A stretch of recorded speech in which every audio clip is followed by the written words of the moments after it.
and to the republic for which it stands, one nation, under God, indivisible, with liberty and justice for all. Thank you. Will you do a roll call, please, Ms. Gorman? Yes, Councilmember Jordan. Present. Councilmember Alejandro Gutierrez. Here. Mayor Pro Tem Sneddon. Here. Councilmember Friedman. Here. Councilmember Harmon. Here.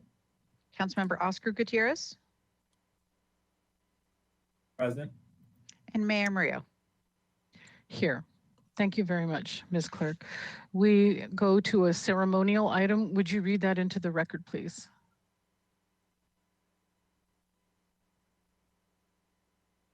Yes, item 1, Juneteenth, June 19th, 2020. Thanks, Ms. Gorman. We have a proclamation commemorating Juneteenth. Whereas on June 19th, 1865, Major General Gordon Granger led Union soldiers into Galveston, Texas, with news that the Civil War had ended, and read General Order Number 3 that declared, quote, in accordance with the proclamation from the Executive of the United States, all slaves are free. This involves an absolute equity of rights and rights of property between former masters and slaves, end quote. And whereas since 1881, when Santa Barbara's first documented Black resident, Jerry Forney, came to town as a slave and instead of leaving with his master, chose to build his life as a free man in Santa Barbara, the city has been enriched by the area's active and vibrant Black community with notable contributions to local business, education, and arts, and the establishment of 6 prominent churches. And whereas although 155 years have passed since General Order Number 3 was read, mandating an absolute equity of rights, there remains a startling inequity for Black Americans who are more than twice as likely to die from law enforcement interactions and 5 times more likely to be incarcerated than white Americans. And whereas on this day, as we join communities nationwide in festive celebration of the emancipation of the last enslaved Black Americans, we also join in mourning the many Black lives that continue to be lost unjustly.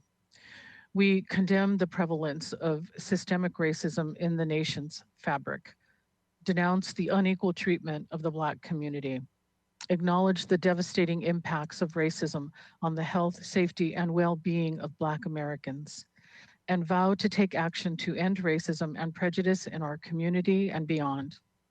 Now, therefore, I, Mayor Kathy Murillo, by virtue of the authority vested in me by the City of Santa Barbara, do hereby proclaim June 19th, 2020 as Juneteenth in Santa Barbara. I encourage community members to center themselves in the holiday of Juneteenth and engage in local and national Juneteenth activities, celebrating with music, food, stories, and art, while furthering an understanding of Black American culture and heritage.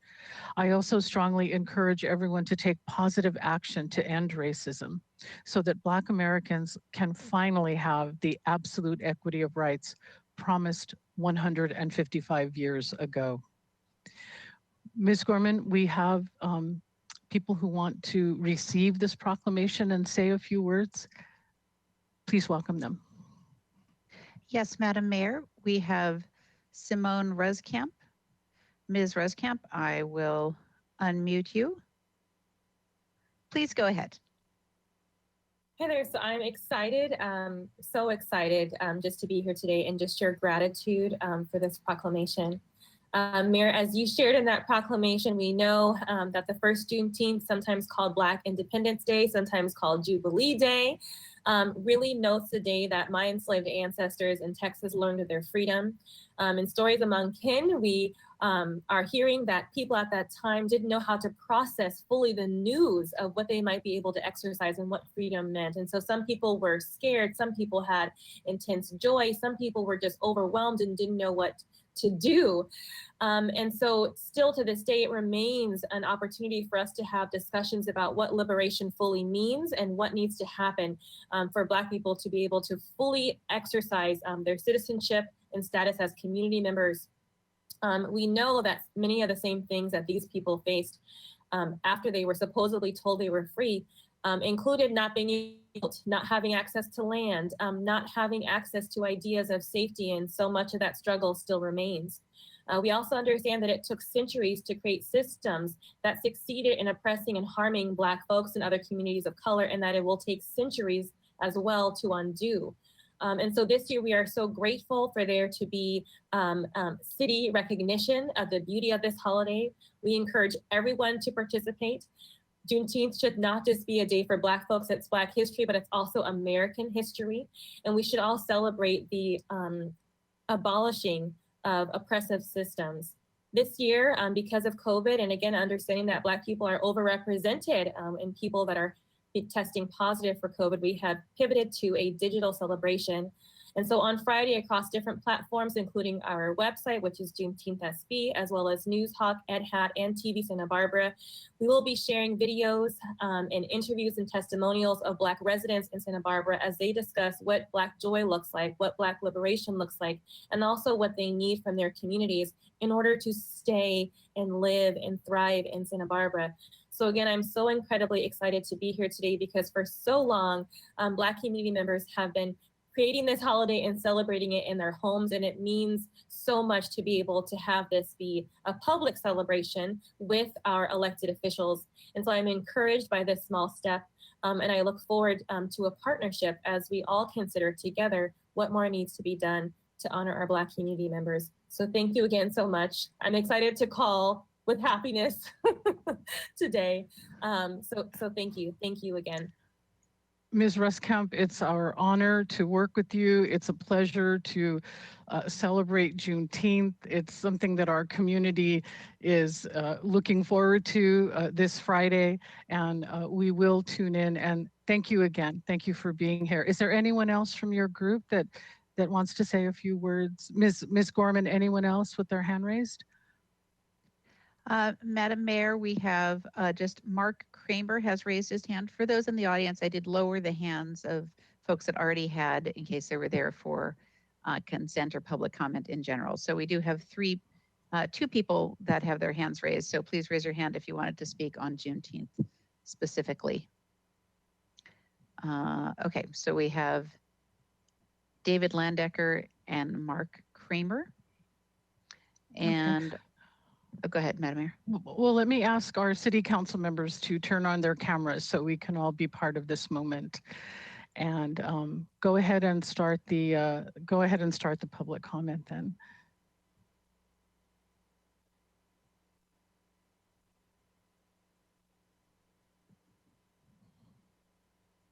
Make sure that our timer is up. Just one moment, please. And our speaker, we have one speaker two speakers, Ann O'Deal Thomas and Mark Kramer. And again, please raise your hand if you wish to speak on Juneteenth specifically. Okay, Mark Kramer. Please go ahead. Okay, hello, Madam Mayor and City Council. This is not specifically about June 19th, although I personally thank you all for it, and I do support it, look forward to celebrating it. I think it's a great recognition and long overdue. But my public comment was more for the budget, and I just wanted to reach out and just say a few brief words to you, and thank you guys for your efforts and long hours. So I am president of the Santa Barbara City Fire Association, and I'm here today to express our willingness of our membership to assist the Santa Barbara through our current pandemic and resulting financial crisis. Your Santa Barbara City firefighters have been in the field on the front lines and answering the call day in, day out before and throughout the pandemic. Public health orders have increased operational demands on the fire department, not reduced them. As you're all aware, fire season is also getting into full swing. The fire department has filled critical vacancies, bringing 10 firefighter recruits onto engines as of Saturday. Filling critical openings as the operations divisions of the fire department has made the budget tighter than ever, forcing reduced training academy lengths and reduced training composition. These new recruits will receive some of their training on the job through on-the-job experience. Fire engines in need of replacement will have to wait. Your firefighters recognize that the opportunity to achieve cost savings must be partially addressed through our employee compensation. As such, the Firefighters Association is willing to defer our 2.5% pay increase obtained through legal settlement with the city before the pandemic. In exchange of paying our guaranteed pay raises, the Firefighters Association would like to obtain educational incentives that are consistent with industry standards and extend our contract for 1 year to June 30th, 2022. The Firefighters Association has answered the request to discuss pay reduction and is open for your comments and questions and concerns. We want to continue an open line of communication for the administrators and city council, avoiding misperceptions whenever possible. So I'd just like to say I was hoping to reach out to many of you before this pandemic started, and I look forward to talking to you, in the future in person. But we are here, willing to talk anytime, and I just will make that comment. We'll be reaching out to you all soon. So thank you for all your leadership, and look forward to keep watching. Keep up the good work. Very good, Mr. Kramer. We've been very liberal with our public comment, so thanks for that. Ms. Clerk, is there anyone to Juneteenth? Madam Mayor, no further speakers on Juneteenth. Anyone from the City Council like to say a few words?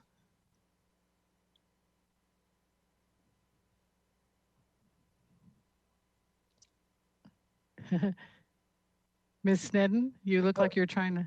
Oh, well, Madam Mayor, we don't usually say things during this time, and so I'm not prepared, but just very grateful to the Black Lives Matter movement and for giving us a pathway forward and for sharing with us and working with us in helping craft the proclamation, and just really looking forward to this continued new chapter of involvement, and looking forward to this Friday and celebrating Juneteenth. Thank you. Thank you so much, Ms. Ruskamp, again, and everyone. We will close our ceremonial items and move on in our agenda. Mr. Casey, are there any changes to the agenda? No, Madam Mayor. We will go to open public comment, and as I said earlier, we've been liberal with our public comment in this pandemic situation, wanting everyone to, we want to accommodate people's schedules. And so we're changing our public comment from 30 minutes to 60 minutes, hoping that'll give everyone a chance to speak their piece. And you can talk on items that are on the agenda or not. And we're going to take careful notes that when the item does come up, we're remembering your what you had to say. And then another change that we've done is that our city council members are all rotating onto the screen so you can see as much of our faces as possible. So we will go to open public comment. Ms. Clerk, I'm assuming we have some people with their hands raised. Yes, Madam Mayor, I will list a few names: Ronald Buckley, Ann O'Deal Thomas, and David Lan Decker. If you did wish to speak in public comment, please raise your hand within the app right now. Okay, first speaker is Ronald Buckley. Please go ahead. Thank you. Madam Mayor, as council members, I'm Ron Buckley, a city resident since 1971. I have 3 brief comments. The first one is actually just taken care of, but I'm going to do what I said anyway. When John McCain gave his infamous thumbs down late night on the Senate floor, it wasn't to oppose being voted, it was to oppose not following standard practice. His quote after he did that was, "We must now return to the correct way of legislating." I'd like to point out that the City Council is not following standard practice by preventing the public from seeing you face to face. I really appreciate what you've done now, that I can look into your faces as I talk. So that point is mute. My second comment is to Councilmember Friedman. Just before the vote on Verizon, our agreement last week, Councilmember Friedman did a rambling talk that included a personal research on the Simi Valley webpage. You provided input as fact based on that research that was simply not true. I suggest you read the Simi Valley Resolution 2020-19. Presenting falsehoods as facts to the council is both inept and prejudicial to the subsequent vote. My third comment is to Councilmember Harmon. At the beginning of the Verizon vote discussion, Councilmember Harmon had a little back and forth with the city attorney concerning what it would cost to defend the Verizon lawsuit. Councilmember Harmon is an attorney, you know.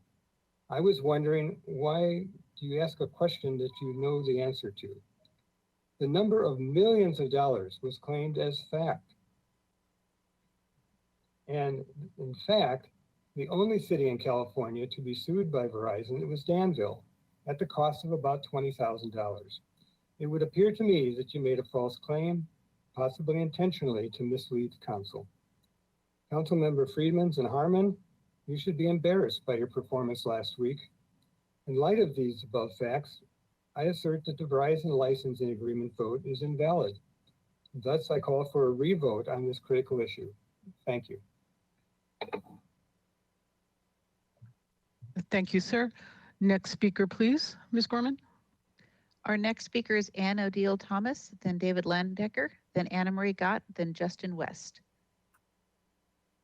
Ann O'Deal Thomas, please go ahead.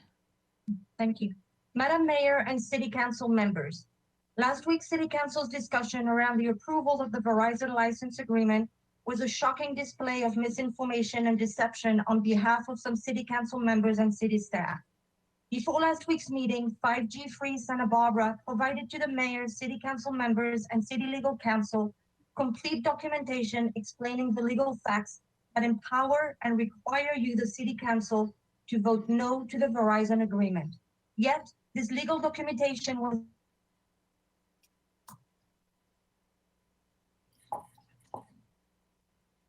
Ma'am, are you still there?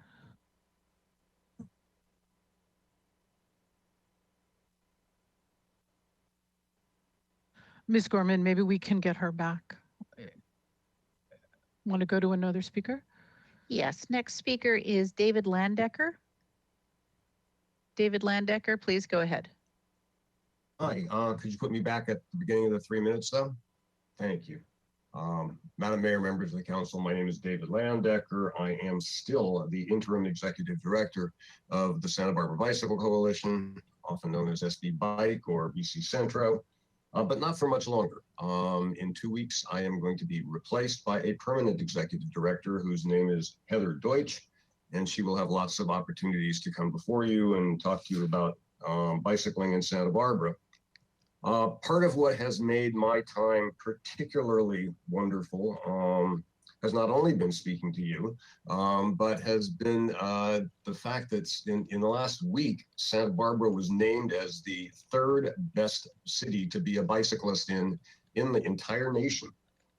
That's pretty impressive, and it's because of the hard work that you and your staff have been doing, 2 items of which are on your agenda today. The first one, which is on the consent calendar, is item 6, the Las Positas Modoc Vision Zero multi-use path. The other one is item 10, the public works item, the East Side Green Lanes. Because of your liberalized policy, I am coming on to speak for both of them at the same time here during public comment to simply say that this work, the work that's been done by your staff, the work that they have done to get the grants that you are hopefully going to approve today, the work that they have put into trying to connect all of the bike lanes in Santa Barbara, and the work of other jurisdictions around us is going to almost make it inevitable that within less than 5 years, probably, we will be the #1 city in America. We will have incredible bike lanes and the ability for people on 2 wheels to go to work, to go to the beach, to enjoy themselves as tourists or residents or employees. And I just want to thank you for your hard work. Thank Rob Dayton for his leadership in making all this happen. And thank you for the opportunity to serve the community in this capacity. Take care. Thank you, sir. Next speaker. Next speaker is Anna Marie Gott. Anna Marie Gott, please go ahead. Good afternoon, City Council. I obviously was attending the meeting last night regarding the budget and heard so much support for permanent supportive housing. While you may support permanent supportive housing, let me remind you some information about the continuum of care. So the coordinated entry system does not screen people out for assistance due to perceived barriers to housing or services, including but not limited to too little or no income, active or history of substance use, domestic violence, dating violence, sexual assault, stalking, and human trafficking history, resistance to receiving services.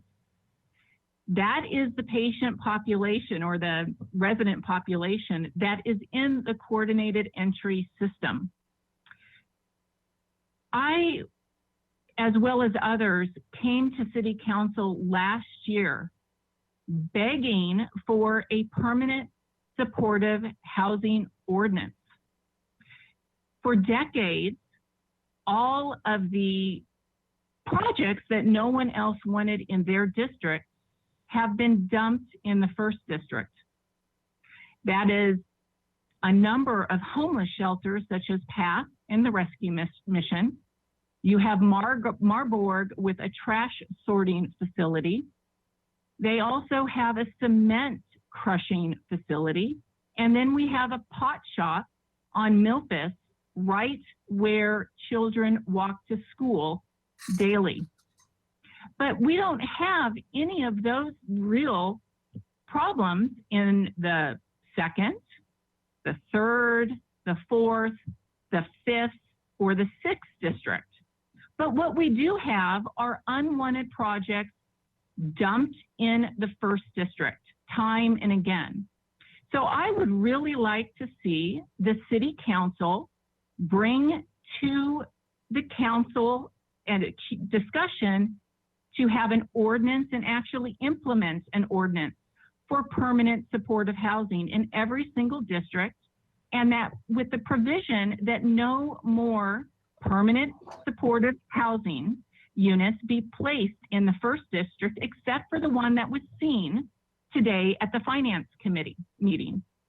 While I do not appreciate having another permanent supportive housing dumped in the first district, I recognize that we have to have housing, but we really need to spread the love out throughout all districts rather than continuing to dump them into the first.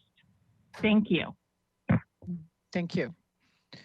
Next speaker, please. Our next speaker is Justin West, then Alex Ruvalcaba, Angeles Guzman, Richard Yates, and Julie Schloss. Justin West, please go ahead. Hello, can you hear me? Yes. Excellent. Sorry about last night. I tried twice and I don't know what was going on. I had some technical difficulties. So I'm obviously calling in today to follow up on yesterday's budget meeting. And I have been in touch with Council Member Oscar Gutierrez. Oscar, thank you so much for following up with me today via email. I just wanted to second his comment last night to delay the police station construction. It seems like in this current environment that we're in, and another caller said it last night, I think it would be incredibly tone deaf of the city to spend that money on the police station right now, given the social conversation that we're having regarding defunding the police, but also the economic situation of COVID-19 and what has happened to the small business community in Santa Barbara. And I just think that that money is better spent in community building right now, as opposed to a police station that we're not sure is going to be the right station moving forward for what the community is asking for regarding policing. The analogy I gave Oscar today in my email is it feels like we're on a road trip right now with the police station. And, you know, I attended all the meetings for the farmers market. And I was obviously in favor of keeping the market where it's at. And that has nothing to do with this comment. But, you know, we've been on this road trip with the police station, and now we've been given this new information with, you know, COVID-19 and with this social conversation about defunding the police. And my fear is that if we stay on this road trip, that we're going to end up at a destination that maybe we didn't anticipate heading towards. And I think that right now, I think the analogy is so spot on, because I know I'm not the only one that's had to cancel a vacation because of COVID-19. And, you know, some of the vacations that have been canceled by friends and family of mine have been vacations where maybe it was going to happen on the other end, but you just don't go because it's cheaper to just take the hit and absorb the money that's been spent on the deposit, but not lose any more on a vacation that might not be the best vacation, you know, might not be the best memories. This police station feels a lot like that. I think that the opening of State Street was a great move. I think that money could be put towards that. I think that there's a great opportunity for cultural development with the opening of State Street. That opens up a lot of space and for promenades and statues and little things that can provide culture. I think that you should circle back and look at the food truck ordinance in town. I had emailed Councilmember Sneddon about this months ago, and I don't know that that's ever been circled back around. I'm running out of time here, but you know, food carts are a great way for lower income entrepreneurs to get their foot in the door. And brick and mortar in Santa Barbara is expensive and isn't going to get any cheaper after COVID-19. And something's going to need to be done to uphold the small business community for the tourists that we're trying to appeal to. Thank you, Mr. West. Thank you. Thank you. Next speaker. Next speaker is Alex Ruvalcaba, then Angeles Guzman, Richard Yates, Julie Schloss, Sandra Castellino. Alex Ruvalcaba, please go ahead. Good evening, Mayor Murillo, council members. My name is Alice Ruvalcaba. I am a mom of two, and I'm really involved in my community in so many different levels. First of all, I want to urge you to do these meetings more just, equitable, and inclusive. We need to see all our representatives' faces while we're speaking to them. You finally changed that today. Thank you. You need to see us too. This format doesn't allow it. Your meeting is only in English, and there's no interpretation in Spanish provided. You need to register with 48 hours in advance if you're a Spanish speaker and request that, which limits the amount of access the community has. Your agenda on the website is only in English. The lack of information is misleading. About your recent vote last week, the 4 5G tower contract that you approved with Verizon needs to be delayed, and you have the obligation to inform your community about the damage that you are willing to allow. You approved this in order to avoid a lawsuit from Verizon. How much money is the health of your community worth? It is completely a conflict of interest and bias that you are trusting Verizon to be the one in charge of promoting and advertising this information. Really? Since when are we allowing the oil industry to inform us about the damages of fracking? This is unacceptable. That's your job. We put you in a seat for a reason, to inform us. You are representing us. You voted last week after an extremely long meeting. You can see how tired you all were. This vote was rushed. Even when it was asked to be postponed since the beginning of the agenda, when last week it was announced that there were 156 comments, the response from one of your council members was, "Oh shit." That's unacceptable. We need respect. We need to be heard. You need to inform us. I want to thank council members Ms. Gutierrez, Oscar Gutierrez, and Mrs. Christensen Dunn for asking to delay the vote until they gather more information and do the proper research. Thank you for that. Even council member Alejandra Gutierrez offered a Zoom meeting with the community to inform about this. It was denied. Again, you voted with fear, uninformed. And after you failed to inform the community you serve, you voted to avoid a lawsuit. Is this a good reason? You're probably lucky because you won't be there when the community starts to file lawsuits against the city due to the health damages that it will create. Please be on the right side of history. Mayor Murillo, you had a second chance and you corrected your position with the Black Lives Matter movement. And that was amazing. It was needed. That's what your community needed from you since the beginning. Please, I urge you to stand in the community against and stand with us this time. We need your help. Thank you. Thank you. Next speaker, please. Next speaker is Angeles Guzman. Angeles Guzman, please go ahead. Hi, hello for this opportunity. I wanted to speak about the 5G antennas issue since I felt betrayed and I feel what is going on is unreal. Don't we have enough with the oil spill in our beautiful beaches? Don't we have enough to be worried about the health issue that this carries? Now we have to add a big concern about the serious health problem that at this point we all know radiations cause. I moved to Santa Barbara because this is a conscious community where people have evolved, where people respect nature, and where people respect each other. It is very hard for me to understand how this conscious community could have approved this installation of this type of antenna in this area. I live a few blocks away from downtown, and I work in an area, so this issue affects me and my loved ones directly. However, I never received notice of the city attempt to install this dangerous antenna, nor a warning of these dangerous propensities. The new 5G cellular technologies employs millimeter waves. 5G will require cell antennas every 100 to 200 meters, exposing many people to milliliter wave radiation. Yes, milliliter wave radiation used by 5G antennas will cause cancer in people and brain development issues in children. It is not a question of if happen, but the question is when it starts to occur, and do we want this to occur in our community, to our people, and to our family members? I have children and I work with children and adolescents. I know they need a secure and safe place to grow and develop in a healthy manner. In terms to those approved, the installation of these antennas are leaving sickness and death to future generations. Money and technology should be out of the table when you talk about health and community. They should take into account that only cellular companies want these antennas and far away from their workplaces, of course. People are not asking for this new technology, nor in Santa Barbara, nor for our families and children. This whole thing is very sad.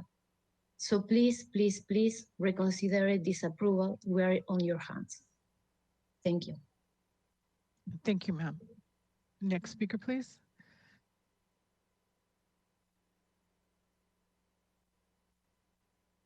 Next speaker is Richard Yates, then Julie Schloss, then Sandra Castellino, then Mark Kramer. Richard Yates, please go ahead.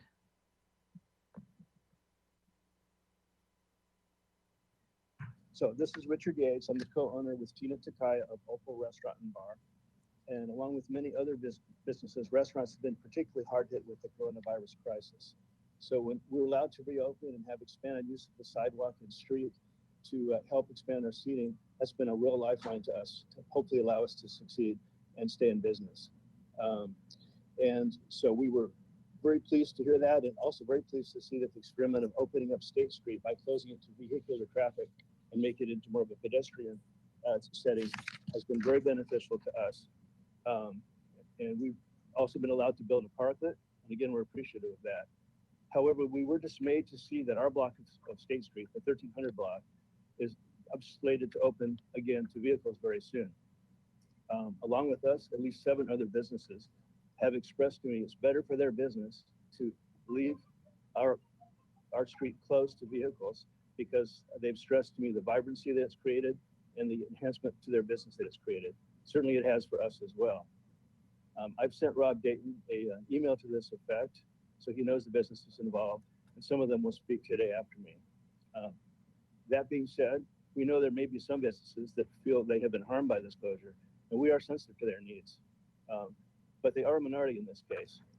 So what I have proposed in my email to Rob, and what I proposed to the council too, if we could take a little more time to actually discuss this before just going ahead with closing the 1300 block, which I understand, or I should say opening it up to vehicles, which I understand will happen as soon as tomorrow. For instance, it might be possible to compromise. Maybe instead of having the closure be at Solo Street, maybe it could come down the block a little ways and allow parking for those businesses who feel they need parking. Maybe make some sort of a turnaround. We certainly don't want anybody to see anybody harmed, but at the same time, if it benefits the needs of the most of us on the block, we feel that should be taken into account, and at least have a substantial discussion about it before we just go ahead and do that. So I thank everyone for considering my proposal, and if we could get a little more time to have this discussed, maybe a little more fully, I think that would be more fair to everyone. Thanks for your time and your consideration of this today. Thank you, Mr. Yates. Next speaker.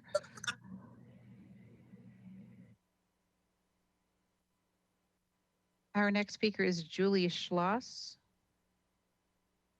Julie Schloss, please go ahead.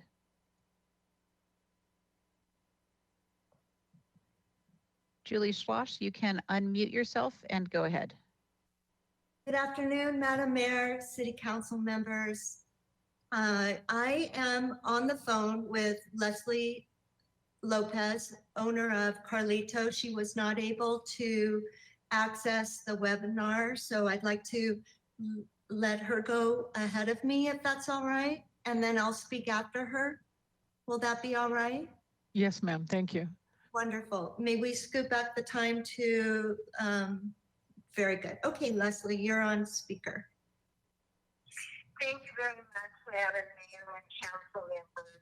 My husband Carlos and I have owned Carlitos for 42 years, and we are so appreciative and want to echo our support for continuing the closure of our block 1300 to traffic. We are so appreciative that you made the decision to create the beautiful promenade and allowed parklets. And in our case, we decided to use the parking spaces in front of Carlitos to spill over with tables out into the parking lot. Immediately beginning with Memorial Day weekend, we saw a definite increase in dining guests. The newly created ambiance is so festive, energetic. It's a major plus to downtown and such a lovely sight to see this marketing concept so embraced by almost everyone. And it is just critical for our business survival. We were open about 3 days before you closed date, and it was really meager our sales. Very little people. We were dealing with just a decaying downtown, and what you have done has just brought life to it. So we are so pleased that since you reopened, since you closed the street, we've been able to rehire 100% of our employees as a result of the city's assistance. So we were very surprised to hear that effective tomorrow, without any notice to anyone, that this is going to end. And we were just counting on the summer months to have the opportunity to see how this works downtown, along with the other corridor. And hopefully in the fall, the city could look at the different experiences and make a decision that would be taken all voices. I want to say that traditionally Fiesta and Solstice Parade, the film festival, has always included our 1300 block. The historic Arlington Theater, our restaurants, shops have always been part of the State Street. And if our block is opened up, all the new energy and activity will end at Victoria and leave our businesses again struggling to survive due to the COVID-19. So we would like you just to listen to as many businesses that do support the promenade, and that includes us, and in Arlington Plaza, it also includes the Blossom, Tiffany, the owner of Blossom. And Thank you. I appreciate your taking the time to listen to me today.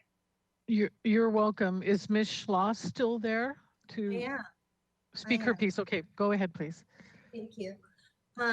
Again, thank you for letting me speak. We are Santa Barbara Fine Art, next door to the Arlington Theater. As you know, we've been closed for 3 months. Memorial Day weekend, well, we got an email and we decided, well, we'll just open our door, we'll have masks and just look out there. There were so many people in the promenade that you created for us. There was lines outside of Carlitos, lines outside of Jane and Opal. You know that the restaurants are our livelihood right now. We're businesses that are, our business is not a food service, but you know what brings people downtown are the restaurants, and Carlitos, Opal, Jane are iconic and instrumental in our livelihood here on the 1300 block of State Street. Again, I want to echo Richard of Opal, Leslie of Carlitos, that we were not alerted to this. That, I mean, if the word didn't get around enough, it wasn't officially told to us that the street would be open. It was just going to happen. And so we were just completely stunned and running around, and nobody knew about that. So I just want to also say, looking at my understanding, which isn't a lot because this just kind of got handed down to us, the information, is that the street is slated to be open for parking, but I'm looking out at State Street on the 1300 block, and I see these wonderful restaurants that bring us business and people, that their parklets, you know, are bringing the people, but they're, and how do I say it? The parking situation, really, there isn't any. There's a small spot in front of Chase Bank that would be available. So why even reopen the 1300 block of State Street when the street is full of parklets, and well deservingly, because it brings so much business. And I think that's all I need to say. It's just, I really hope you look into this. I think it's completely unfair that it wasn't told to any of the business owners on this block, and then to be cut out from what the rest of State Street is enjoying, the livelihood. I mean, prior to our store, the promenade opening, we had one person come in, and this would just bring back the livelihood and the danger of cars. Oh, and also I had one quick second, one more comment, that once the street is opened and cars are allowed to go through that one block, what about the parklets? What about people texting and they run into the people eating lunch? I mean, has that even been considered? I mean, this is just too fast, and it should just not reopen until we can have a discussion about this, not because one business owner who's disgruntled makes all the complaint about it. There's a whole street of it. Thank you, Madam Mayor. Thank you so much. We can address this if we could finish public comment. We're trying to get some answers. So next speaker, please. Sandra Castellino, Mark Kramer, Ann O'Deal Thomas, Mary Angela Duke, Roger Powell, and Dan Villano.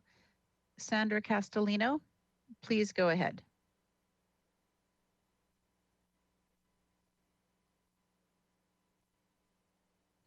Sandra Castellino, please go ahead. Mute. Hello, can you hear me? Yes. Yes. Yes, okay. Hi, I've been a resident since 1983. Last week, Council Member Megan Harmon stated in the council meeting about the Verizon licensing agreement that she was using her legal expertise to purport that the city was opening itself up to a lawsuit from Verizon in the area of millions of dollars should the city decline its request. Assistant City Attorney John Doimus agreed with her. However, neither gave backup for this claim, which I have personally researched and confirmed to be false. I know of no city in California that has spent over $20,000 in legal fees in defending itself. These false comments coming from lawyers, one of whom is a council member, and the city attorney clearly swayed the vote. These lawyers also failed to mention that this small liability potential pales in comparison to the liability to which the city would open itself based on the harms of microwave radiation. Some 25,000 bioeffects studies show harm from RF microwave radiation. 5G/4G is far more harmful than 3 or 4G alone. 5G/4G equipment transmits pulse modulated microwave radiation in greater intensities and in closer proximity. Verizon Wireless is not licensed to do business in California and therefore should not be able to defend against lawsuits.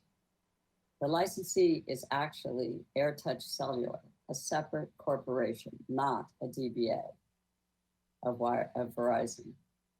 Why is Verizon listed on the Certificate of General Liability?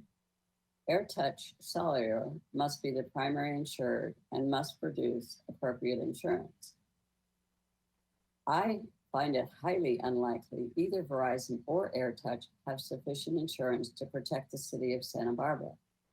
That's because telecom companies are not insurable against any illness or harm caused by EMFs. The primary insurance companies of Lloyd's of London have set the standard in the industry. No damages related to EMFs will be covered. Approximately 25,000 studies show harm from microwave radiation to people, plants, animals, and pollinators such as bees. The likelihood of 5G lawsuits against the city over the 20-year contract period is extremely high. Thank you, ma'am. It is irresponsible. Thank you so much. Next speaker, please. Our next speaker is Mark Kramer, then Ann O'Deal Thomas, Mary Angela Duke, Roger Powell, and Dan Villano. Mark Kramer, please go ahead. Mr. Kramer, you had something to add to your earlier comments?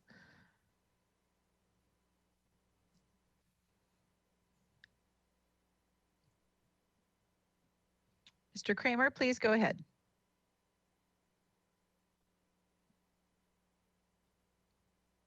I think we'll go to the next speaker, Madam Mayor. Ann O'Deal Thomas. Ann O'Deal Thomas, please go ahead. Okay, can you hear me this time? Yes. Ms. Thomas, Thank you for. Was this the call that dropped off? Oh, okay, go ahead, please. Thank you for giving me the chance to finish off my letter, and I'll start over again because I'm not sure where the audio stopped. But Madam Mayor and City Council members, last week's City Council discussion around the approval of the Verizon license agreement was a shocking display of misinformation and deception on behalf of some City Council members and city staff. Before last week's meeting, 5G Free Santa Barbara provided to the mayor, City Council members, and City Legal Counsel complete documentation explaining the legal facts that empower and require you, the City Council, to vote no to the Verizon agreement. Yet, this legal documentation was ignored. During the June 9 meeting, what was vaguely referred to as federal law was misrepresented, and all the other laws cited in our letter completely ignored by two council members and attorneys. Councilmember Harmon, brandishing her legal expertise in law, brought up the potential costly lawsuits that could reach into millions with agreement from legal counsel John Doymas. This simply amounts to a fabricated myth. Neither Ms. Harmon nor Mr. Doymas took the time to research whether this was factual and had any legal basis to it. If they did, they would have found out that these are falsehoods. Yet their exchange influenced others to vote in favor of the agreement. Madam Mayor mentioned that she did not want to leave the city exposed to a costly lawsuit.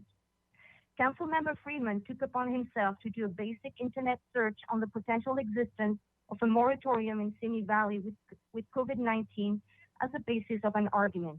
He emphatically proclaimed there was no such moratorium in place in Simi Valley, when in fact there is, and he was actually looking at an out-of-date website.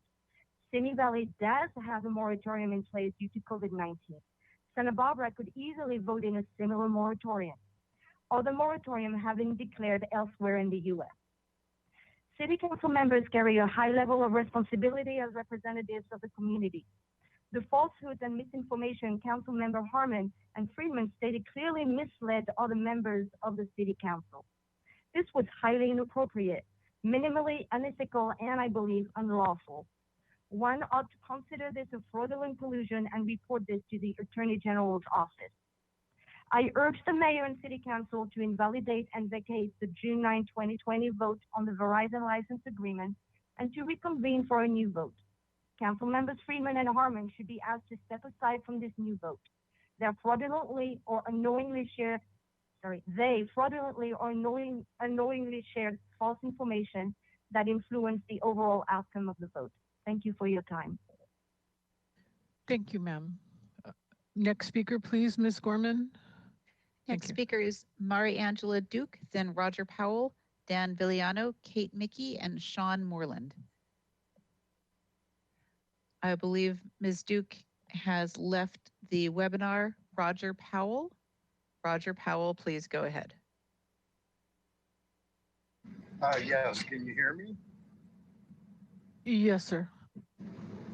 Yes, my name is Roger Powell. I'm with Santa Barbara Act. I'm the homeless advocate for Santa Barbara Act. I am speaking in reference today to housing for the homeless. I personally believe that it is very important that before we house the homeless, most homeless are addicts, and we need sober living housing for the homeless, which we do not have at this time. And I think it would be a very appropriate item to address. Thank you. Thank you, sir. Next speaker. And Ms. Clerk, I think if we take those names that you read, we would go to about the hour that we have set aside. So if you would let people know that we have a cutoff after 60 minutes or so. And then we'll have public comment on all of our other items. Thank you. Very good, Madam Mayor. Last three speakers in general public comment are Dan Villano, Kate Mickey, and Sean Mortland. Dan Villano, please go ahead. Yes, hello. I just wanted to go back to the celebrations on Friday, June 19th, and the proclamation from the mayor. And it just reminded me about the Civil War, which you all have mentioned. And I think we should take a moment on that day to reflect on the over 600,000 Americans that died during the Civil War. None of us were alive at that time. Many of us have been soldiers now in other wars, but that war is truly unintelligible to most of us, how this country was so divisive and so many lives were lost. And I for one have much to learn. And just listening to the speakers over the last 2 weeks has educated me greatly, even though I'm getting older and there's still much to learn. But I would just wanted to point out that we should reflect on the Civil War as the June 19th comes upon us. And I'm glad I was able to speak today. Thank you so much. Thank you, sir. Thanks.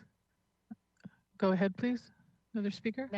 Next speaker is Katie Mickey, then Sean Mortland. Katie Mickey, please go ahead. Dear City Council and Mayor Murillo, I am here to alert the Council to misrepresentation and false assertions that swayed the vote on June 9th pertaining to the Verizon licensing agreement. Some of our council persons and assistant attorney with high levels of professional and legal obligation participated in this misrepresentation. 5G Free Santa Barbara has been educating you weekly in our public comment, in private meetings, and with delivery of our cease and desist document with laws local to federal, including the 1996 Telecommunications Act, which grant you considerable authority, responsibility to regulate the wireless facilities. It is unconscionable that you would not have read any of the laws that we supplied you before casting your vote.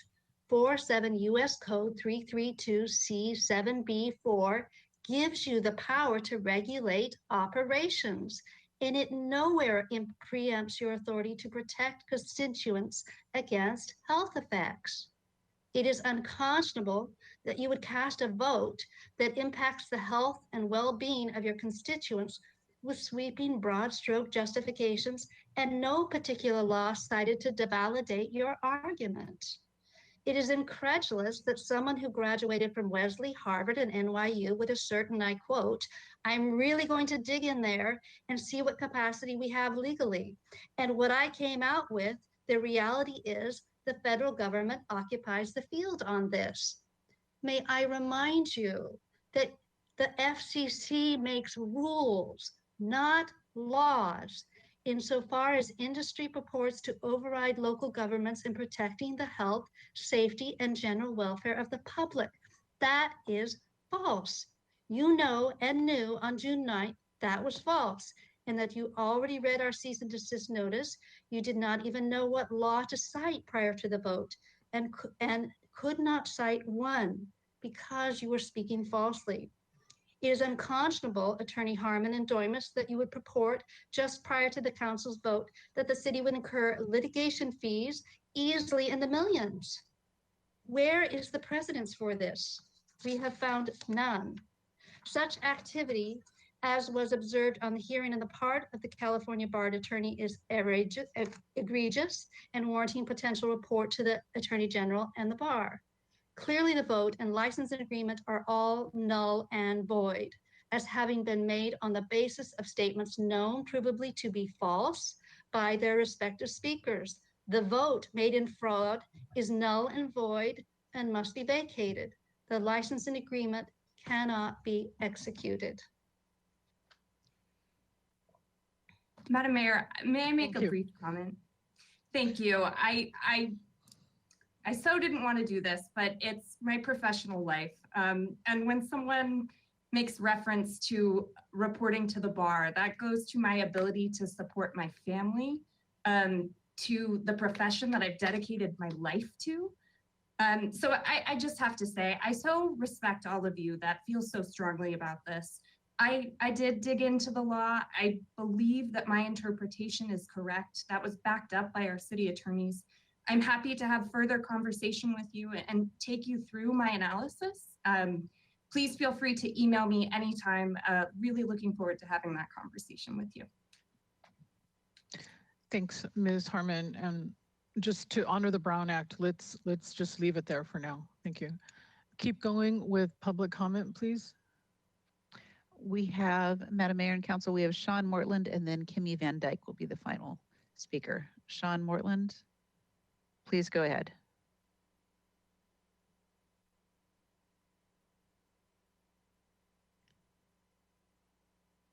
Sean Mortland, please go ahead. I'm sorry, I had myself muted. Hello, Madam Mayor and council members. My name's Sean Mortland. I'm a longtime resident of Santa Barbara, and my home is on the Mesa. I'm here to address the city's 4-3 vote on June 9th, supporting a 20-year license agreement with Verizon to install and operate numerous so-called small cell wireless telecommunication facilities, which I'll refer to as SWTFs, throughout our community, including downtown and in residential neighborhoods. Today, I'll address Councilmember Harmon. Ms. Harmon, to remind you, not only is it your responsibility to protect your legal career and your family and your livelihood, also your residents. For the record, last week you said you were glad you had the 90-day pause on voting. And let us all know what you did with that time. You stated your expertise was in the legal field and fiduciaries, so that's where you focused what you called your research. You then proceeded to make fallacious statements about laws and financial liabilities, including your claim that if the city denied the license agreement, a potential lawsuit from Verizon can cost the city millions of dollars in legal fees. Absolutely false. Attempting to corroborate this fallacy, you asked Assistant City Attorney John Doimus to confirm, which he did, as if what the academic community calls an echo chamber. So here we have the two purported legal experts in the room making statements claimed to have been based on research in their fields of expertise. And these misrepresentations were used to bolster what you knew and were obligated in your respective positions to know to be false. Ms. Harmon, you apparently failed to unearth in your digging in research the following. despite numerous cities throughout the state of California having successfully fought and or enacted a moratorium on deployment of SWTFs. Only one city, was sued by Verizon for taking such a stand on behalf of its residents. Yes, the mighty city of Danville rolled up its sleeves for battle with Verizon. The cost? Any guesses? $20,000.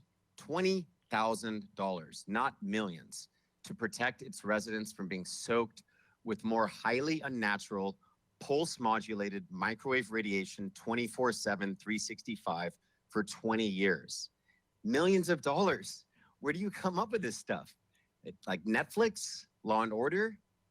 Ms. Harmon, whether your fallacious statement of legal expertise upon which you misled other council members in their votes was based on your own poor research or was done willfully, you are ultra vires, outside the law, while giggling or shaking your head as if this were but a frivolous matter in these esteemed chambers. Whom did you intend to protect? The fact that you would meet with Verizon but refused to meet with 5G Free Santa Barbara during your 90-day research period speaks volumes. You can sit there and tell Katie to email you and that you meet with her. She did that. We did that in the last 90 days and you refused to meet with us. Last sentence. And we now see that you've gone beyond your field of law and in need of correction from a higher authority. The vote is null and void and must be vacated. Thank you. Moving on to the next speaker. Thank you so much.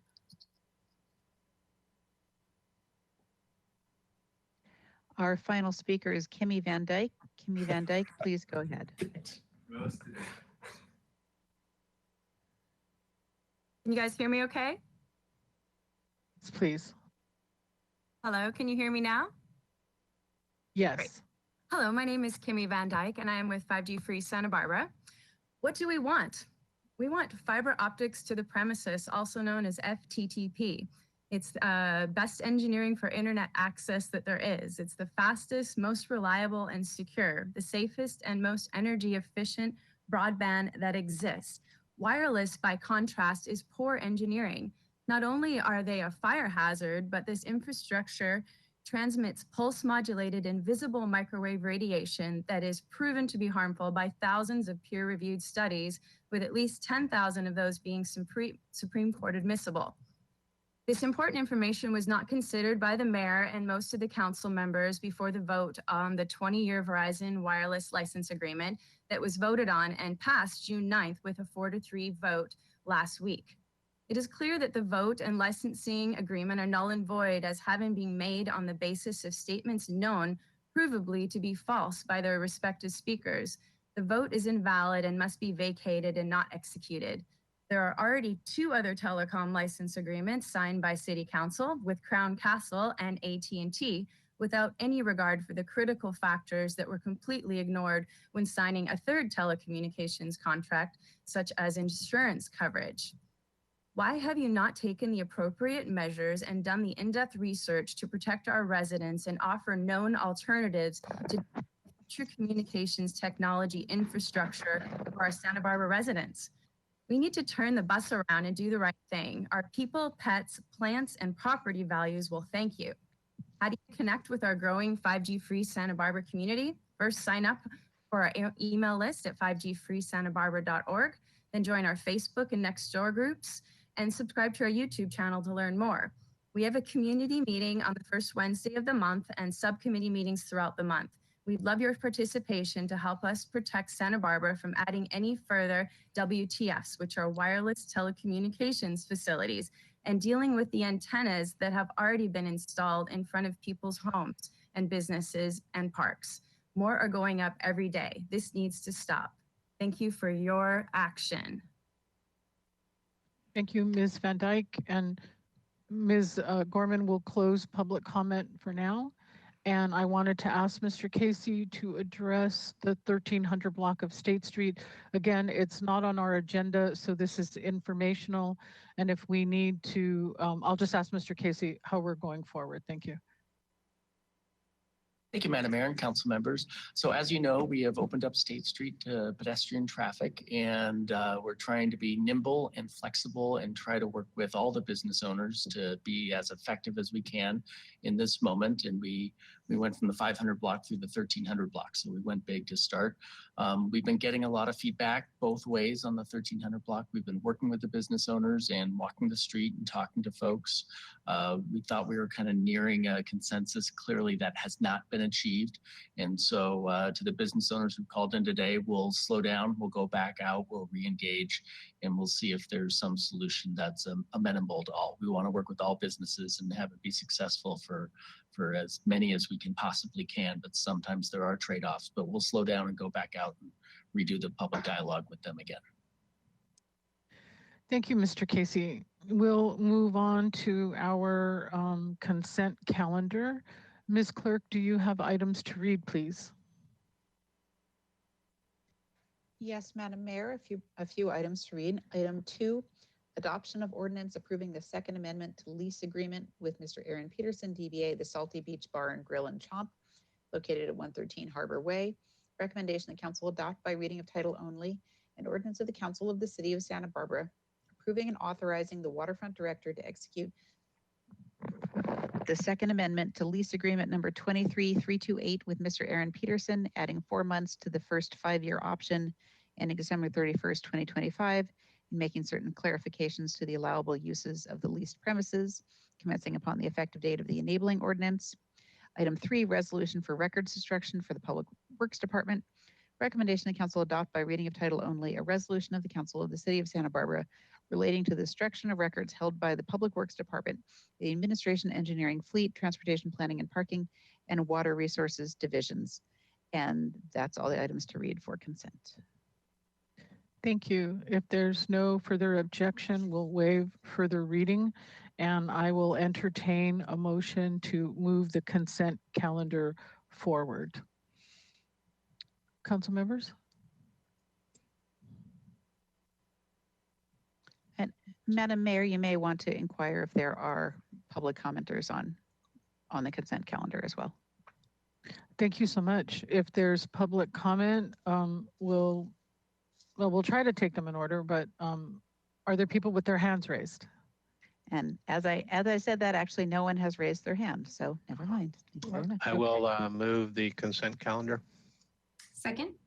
And a second from Ms. Harmon. If there's no other discussion, we'll take a roll call vote. Ms. Clerk, thank you very much.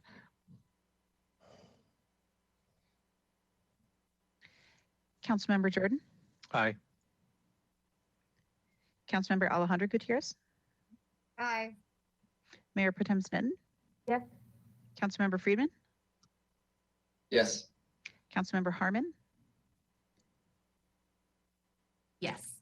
Councilmember Oscar Gutierrez? Aye. And Mayor Murillo? Aye.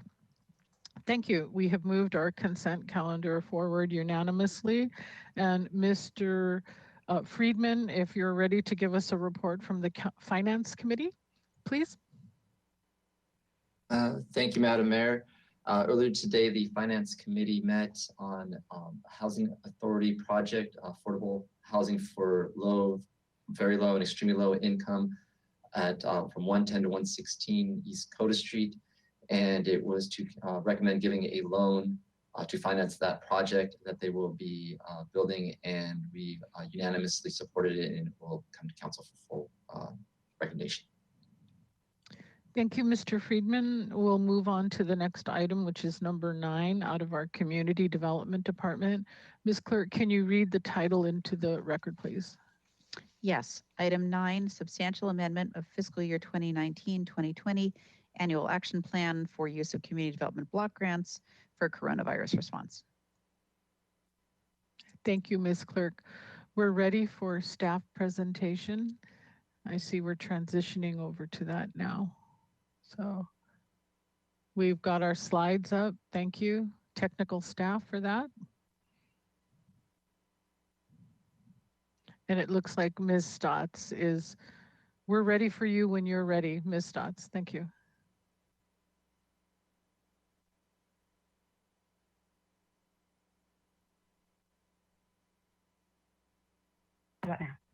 We can hear you. Thank you. Okay, thank you. Okay, well, thank you, Madam Mayor and members of council. My name is Liz Stotts. I'm the administrator of the Cdbg program for Community Development Department. And today I'm here to walk you through how we can allocate our extra Cdbg funding that's been made available for COVID-19 response. Next slide, please.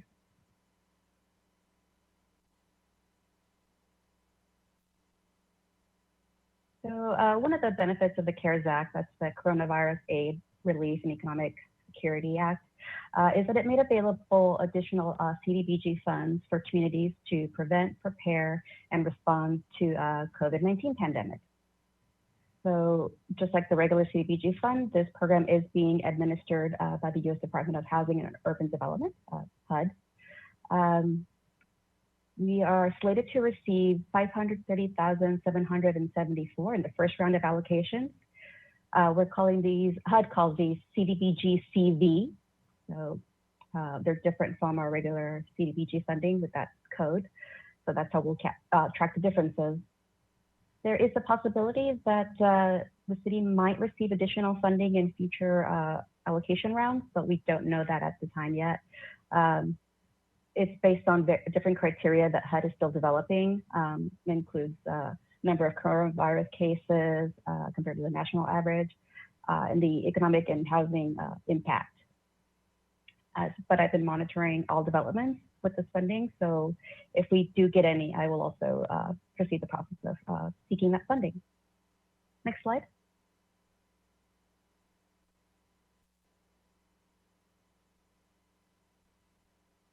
So HUD has not published final guidance on how to use this funds in the Federal Register. That's how any direction from the federal government it becomes official.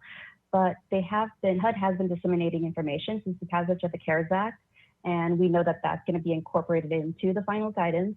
And everything I'm reporting to you today is based on information that's been provided by HUD. So the purpose of the Cdbg CV is to support activities that prevent the spread of COVID-19 and to facilitate assistance to eligible individuals and households that have been impacted by COVID-19. An important distinction with this funding is that the funds cannot be used to replace other existing federal resources. So that includes FEMA, SBA, the Paycheck Protection Program, or other disaster relief funding. So it's really gap funding when there is no other source available. Next slide.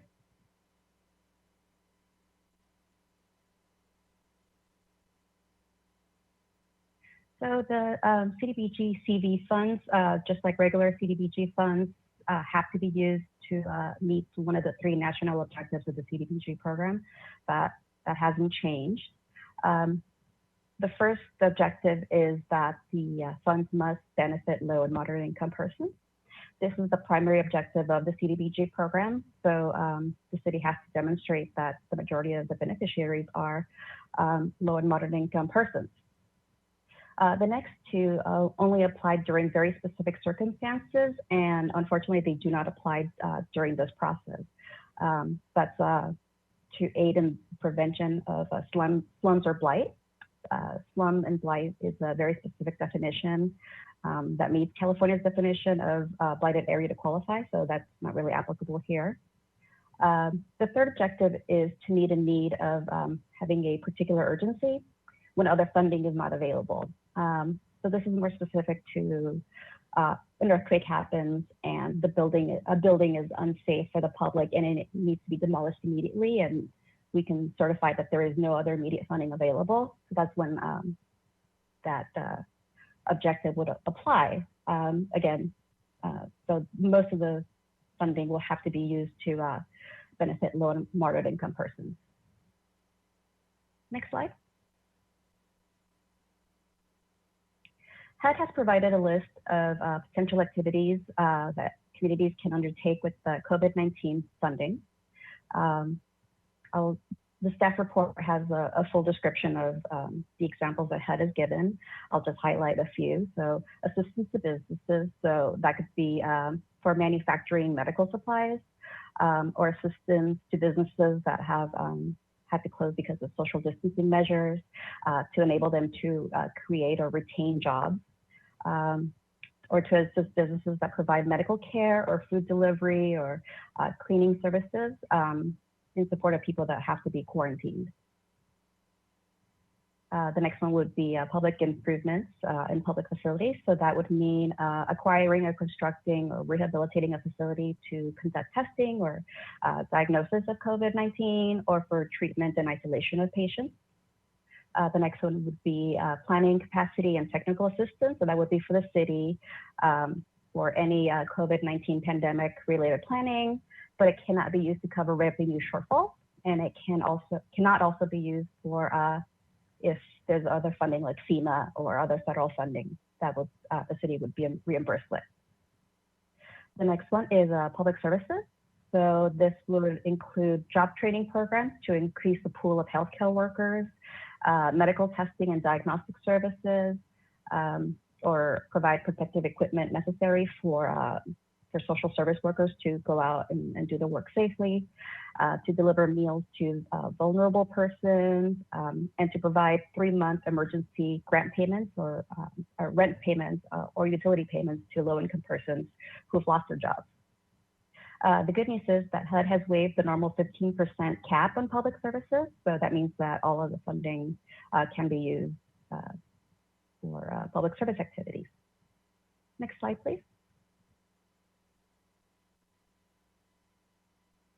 HUD has recommended that communities begin planning on how to use their Cdbg CV funding, even though the official guidance hasn't been published. So we are just going through the steps that HUD has outlined that they needed to undertake to release this funding. So one of the first things we need to do is do a substantial amendment of our current annual action plan. So that's the action plan of 1920 that is actually going to end in a couple of weeks. So we're right at the cutoff. So we're specifying how we intend to use the Cdbg funds, and we've outlined all the possible eligible activities that I've outlined in the previous slide. We posted the substantial amendment for public review earlier this month, and we did that in accordance with the expedited public review requirements that I'll discuss later in this presentation. And then once we do identify specific activities, we'll have to report them to HUD. Next slide.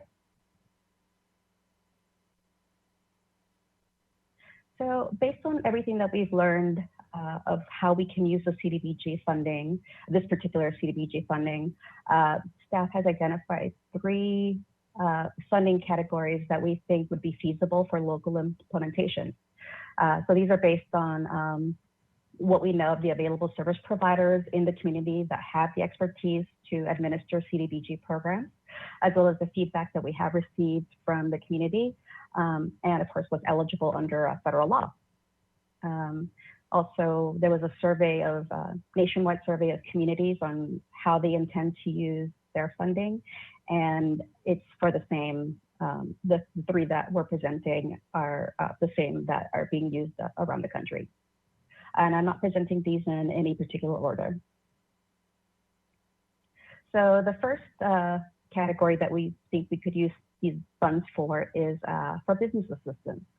So specifically to avoid job losses that were caused by social distancing measures for small business and micro enterprises. Micro enterprises are businesses with 5 or less employees.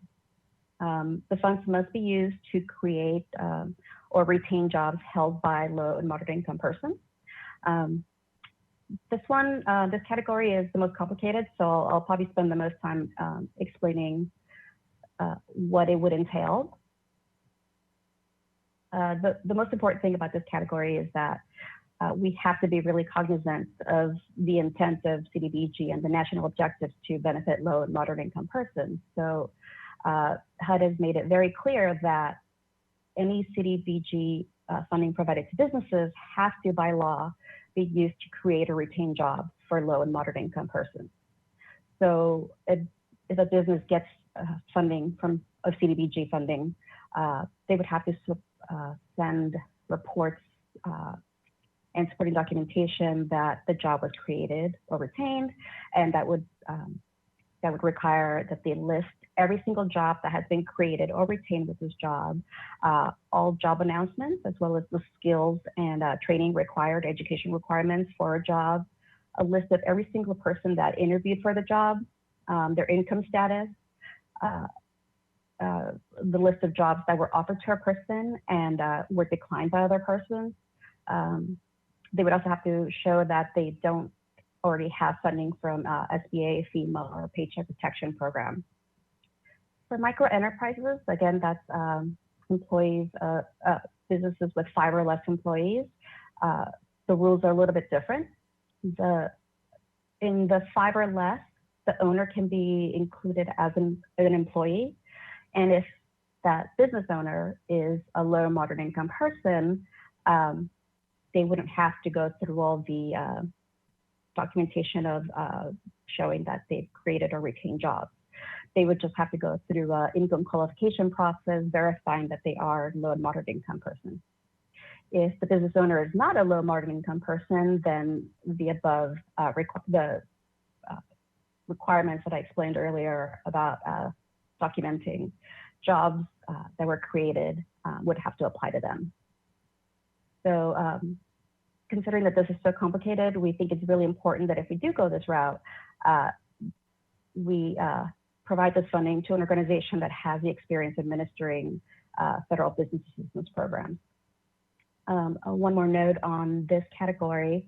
In the staff report, we mentioned that Business Santa Barbara had requested a waiver of federal regulations for tourism promotion. Generally, CDBG funds cannot be used for general promotion of a community. Business Santa Barbara asked us to submit a waiver to HUD so they can receive funding. And we were notified last week that that waiver will not be granted, citing the job creation retention requirements that I've already explained. Next slide, please. The next category of funding that we think council can prioritize is public services that are specific to COVID-19 response. So this could be food banks, meal delivery programs, mental health counseling, domestic violence programs, homeless shelter expansion, creation. There has to be a nexus between COVID-19 and the service being provided. So it has to be a direct response to COVID-19. The 15% cap on public services has been waived for this funding, as we mentioned earlier. So we can use more than 15% for public services. Next slide. The third category is that we're recommending is for rental assistance. So rental assistance falls under the public services category. So the qualifications are the same. So CDBG allows funds to be used for short-term payment of rent or utilities for low and moderate income persons who lost their jobs due to COVID-19 closures, specifically those that are facing eviction or shut off of their utilities. The loss of income must have occurred after the COVID-19 emergency declaration, which I believe was March 12th locally. We have a few options to how to implement this program. We have the city funds, the tenant-based rental assistance program with another funding source. So this CDBG program could be modeled similar to the tenant-based rental assistance program, where the tenant pays no more than 30% of their current household income towards the rent, and then CDBG would cover the rest. We could design the program to cover the entire 3 months of rent in full. I'll leave that up to council. If we cover the rent in full, there'll be less money available to fund less people. If we do a partial rental assistance, we could help more people. So there's something to consider. We still have to undertake measures that we verify that a person receiving the assistance is low or moderate income, but it's not as onerous as the business assistance. HUD is allowing self-certification for public services funding for COVID-19 funding. We still want to probably enact some minimal income verification, but It could be paycheck stubs, something less onerous than all the requirements of the business system. Next slide.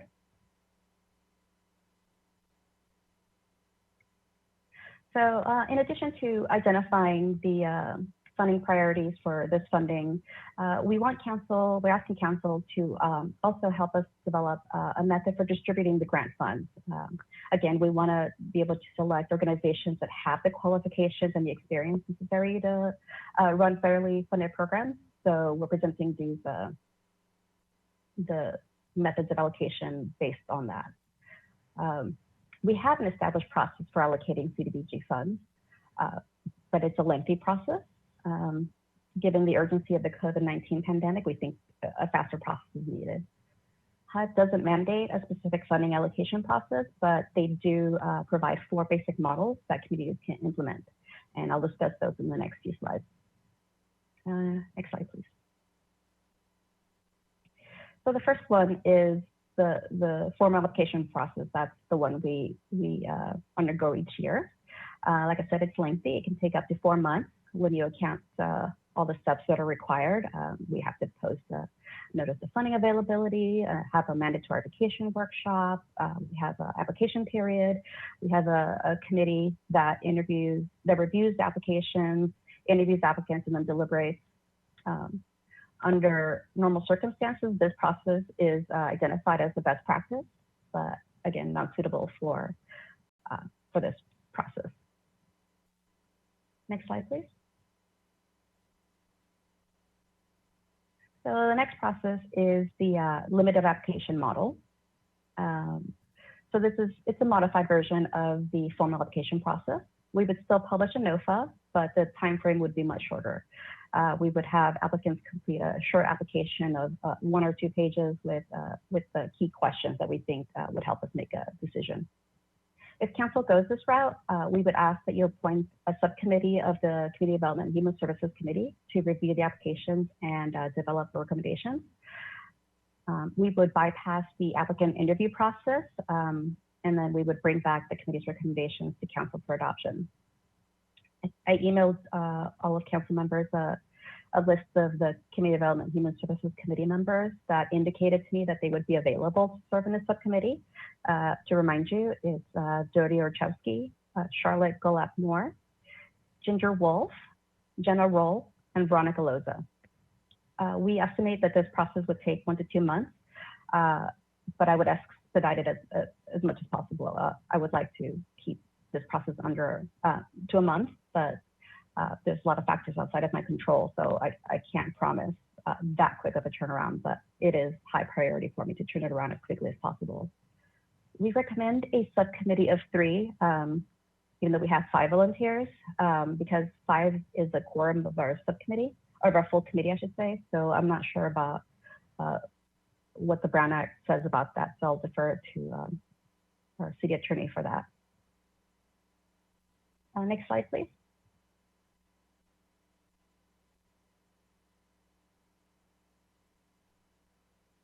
The third process is a limited request for qualifications process.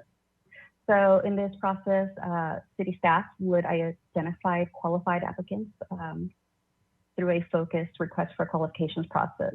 So we work with numerous partners with our Cdbg and home program. So we know most of the players are out there, and we could reach out to them to submit a proposal on any of the funding priorities that we want to go with. So we would accept applications only from those identified organizations, and then council would receive recommendations from either city staff or the subcommittee that I mentioned earlier. Again, it's up to council. So similar to the application process, this would take 1 to 2 months.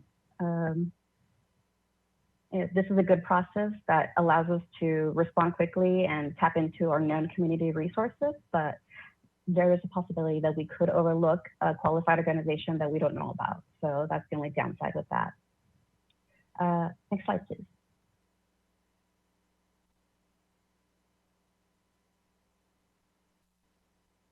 And the fourth model is the open door unsolicited process. So that means we receive requests with or without an application on a first come first served basis. And this method would allow us to quickly respond to community needs, but it would be unplanned, and we could end up committing our entire allocation of funds without really considering the scope of the community need. I can't really give you an estimate as to how long this process would take, as each request would have to be reviewed individually for eligibility. We might have to go to HUD for permission or waivers, so not pushing that fourth model. Next slide, please. So staff is recommending that council select from either the limited application process or the request for qualifications process. The limited request for qualifications would be appropriate if council wants to focus its assistance towards one effort. So if we want to do it all for rental business, all of it for business assistance, etc. If council wants to do a broader funding approach where we receive applications for the 3 types of services, then the limited application process would be more appropriate. In anticipation of this discussion, I drafted a funding criteria that based on COVID-19 eligibility, and I attached it to your staff report. Next slide, please. Okay, so I'll move on to the citizen participation plan. HUD requires jurisdictions to outline a plan for how we engage the public when we develop our annual action plan and any amendments that we do to it. It's a document that specifies that we put documents out for 30 days for public review, the type of meetings that we have for council adoption. So because of all the rules that have been changing, HUD has issued a few notices with guidance and some waivers for some of the rules. So we're amending the citizen participation plan based on HUD's direction. So we've revised the citizen participation plan to include the types of events that would cause emergencies that would require expedited allocation of Cdbg or home funding. So such events include man-made disasters, natural disasters, and terrorism. Specific to the COVID-19 pandemic, HUD is allowing us to shorten the public review period from 30 days to 5 days for fiscal year 1920, the year that we're in right now, and fiscal year 2021, which is the upcoming program year, in case if we do get more funding in the next round of Cdbg allocations specific to COVID. So it allows us to quickly respond should more funding become available. And those changes only apply to this year and next year. It also is amended to include language that allows us to have virtual public online hearings in lieu of in-person meetings only during publicly declared public health emergencies like the one we're in. So we've incorporated that language into our citizen participation plan. HUD is also allowing us to do a concurrent adoption of the citizen participation plan and the substantial amendment of our action plan. Both documents have been posted on the city web homepage for public review. We posted an advertisement in the news press, and both documents are currently available in the city's community development webpage, and they are attached to this report. Next slide. Okay, so to wrap up my presentation, I will remind you of the actions that we're asking for council today. We ask you to adopt the substantial amendment of the 1920 annual action plan that will enable us to use the Cdbg CV funds. We ask you to authorize the city administrator to sign all the necessary documents to amend our annual action plan. Next slide. Well, we ask you to adopt the revised citizen participation plan to incorporate all the HUD waivers I've discussed, and to provide direction to staff on the funding priorities and the fund allocation process. And next slide. I'm available for questions. Thank you, Ms. Stotts. Council members, let's take questions at this time, and then we'll check and see if there's public comment. Ms. Harmon, go ahead first. Ms. Stotts, come back. I think they have questions for you. Thanks. Thank you, Madam Mayor. I'm still here. Oh, thank you so much, Ms. Stotts. I just have some questions, particularly about the individual grants bucket that would go for rental or utilities assistance. So I recently heard that the United Way of Santa Barbara County is partnering with Family Service Agency to administer these very types of grants, and they're doing so without taking any administrative fee. They have the whole system already set up. And I'm wondering if under this grant money, if it's allowed for us to partner with an agency like that already has the wheel invented and is doing it effectively to get money from point A into the pockets of those that need it. Is that something that's allowed under this framework? Yes, so Madam Mayor, Councilmember Harmon, yes, that's the limited request for qualifications process. So that's us reaching out to known entities. And I'm aware of numerous entities throughout the county that are implementing such programs. I believe Legal Aid and the Housing Authority are partnering with the County of Santa Barbara and the City of Santa Maria. I'm not sure what funding source the United Way is using, but every community around the county has gotten some sort of this funding. So it's possible they've partnered with any other cities. And we also have numerous partners that we work with that administer similar programs to us that have also, that could also administer it for us. Okay, and they all would be no administrative fee, because I think that's pretty important. Yeah, they might need money to have a staff person to run the programs, but not necessarily administration, just a staff person to income qualify the person, make sure that the check is getting sent to the right person. So those are under activity delivery costs, and those are eligible under HUD. And that would come out of the grant money, the total $500K? Yeah. So if, I guess I appreciate these frameworks you laid out. I'm just trying to understand if the United Way, for example, I know for a fact isn't charging anything on top of it because they got outside money to pay for that staff person. Is it within our purview to say that's the direction we'd want to go because we want to get every single dollar into the pockets of individual residents of the city, or is that beyond the scope of what we could decide? I'm trying to clarify what our purview is with this money. Yeah. So yeah, that would be,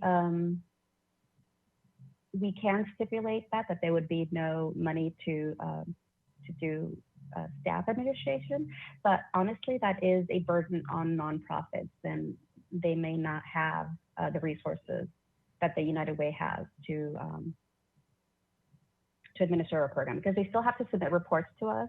And if there's any other of our normal requirements of having insurance, they might, usually when the city gives out Cdbg or human services funding, we have various criteria such as we require that they conduct an audit, we require that they submit tax returns, submit quarterly reports, have insurance requirements. So they might have sufficient funds to cover it, but they might not have sufficient funds to have that staff person who might need a part-time extension of of their time, or add a part-time person to run the program. So we can do that, but I know that it can be onerous on a nonprofit if they don't have those criteria. We can specify in our evaluation criteria of applications the level of funding that they have to contribute to such a program. We can incorporate that kind of stipulation instead of so we could say mandate. To the extent that you don't charge us any additional fees, or you have the ability to charge us no additional fees or administrative fees or processing fees, your organization will be prioritized because that means more money into the pockets of individuals. That could be a criteria that we stipulate. And that's something council would determine, or? I would probably take direction from council on that. Okay, awesome. And then my only other question on that point, can individual grants go to folks that don't have documentation? Like, could we partner with UndocuFund for this money? Or do the recipients of the grants have to have documentation? There is no requirement that a person show documentation of that kind to receive funding. Awesome. And that's Thank actually you. outlined in federal regulations. Amazing. Thank you. Mr. Jordan, go ahead, please. Thank you, Madam Mayor. Hi, Ms. Stotts. How are you? I had the same kind of questions, only kind of along. I'm reading your staff report as kind of in a different matter. Is it a requirement, or is it just our way that we've done it in the past that we make this kind of a competitive thing? Can we not give direction to find a program that fits a certain criteria and just deal with that? Or does it always have to be here's an RFP and we welcome all comers? Madam Mayor, Councilmember Jordan, that is the standard practice to have it be competitive, because we want to be fair. We want to have a firm criteria to judge all applicants equally. This is honestly a new situation for all of us. So I've never had the opportunity to just say, here, we want you to have the money. It's always been a competitive process. Even when I came from I was a grant writer back in the Stone Age, and I've never encountered a non-competitive process. But that's a process, not a HUD requirement? HUD doesn't outline. Okay. They just recommend those four. And then what you describe is the reason it would take maybe 4, but 6 to 8 weeks to actually get the funds in the recipient's hands, right? This would be the selection of applicants or grantees, I should say. The process for getting the funding from HUD, we're at their mercy. The faster we submit our substantial amendment to HUD, the faster we can get the funding. But our turnaround time to get applications, review them, and come back to council for adoption, that could take longer. 4 to 6 to 8 weeks, right? Yes. For what you said, it sounded like the limited request for qualifications, right? Either the limited qualifications or the limited application process. Okay. All right. Thank you. Thank you, Madam Mayor. You're welcome. Any other questions for Ms. Stott? I did have a question myself. I was just waiting to see if other council members. So Ms. Stott, our rental housing mediation program helps renters and landlords, right? And acknowledging that this pandemic situation has harmed both. Can we use any of this money to help our city staff carry out that programming?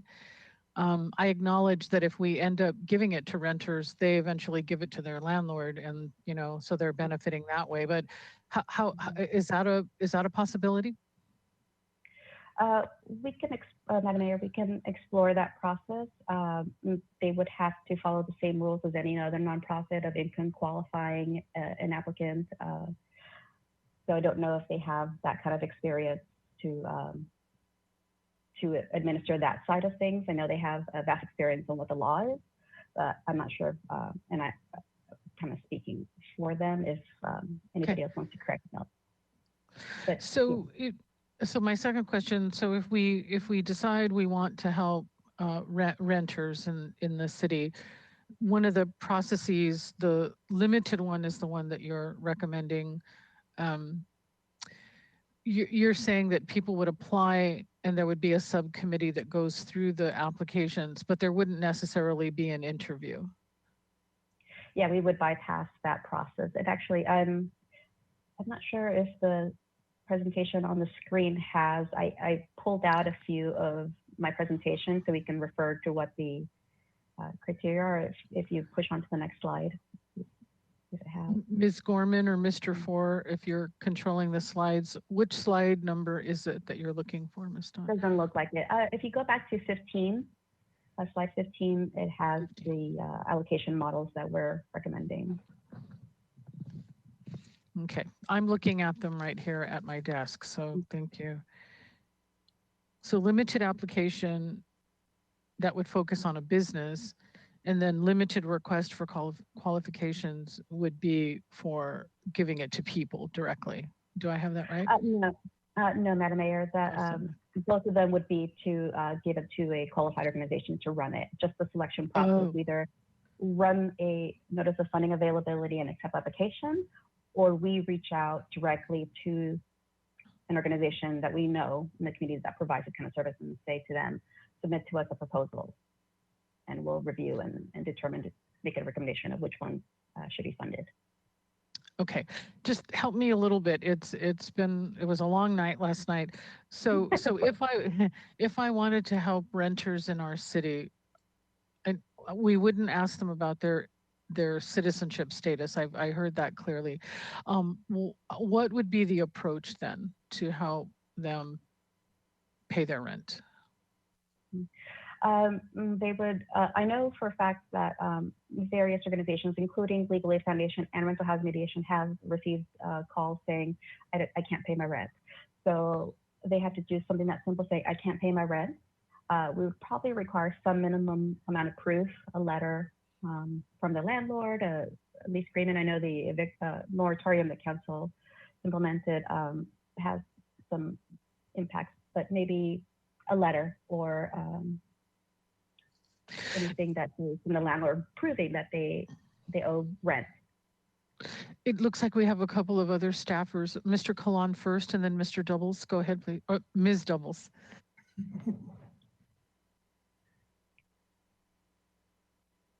We can't hear you, Mr. City Attorney. Sometimes that's useful.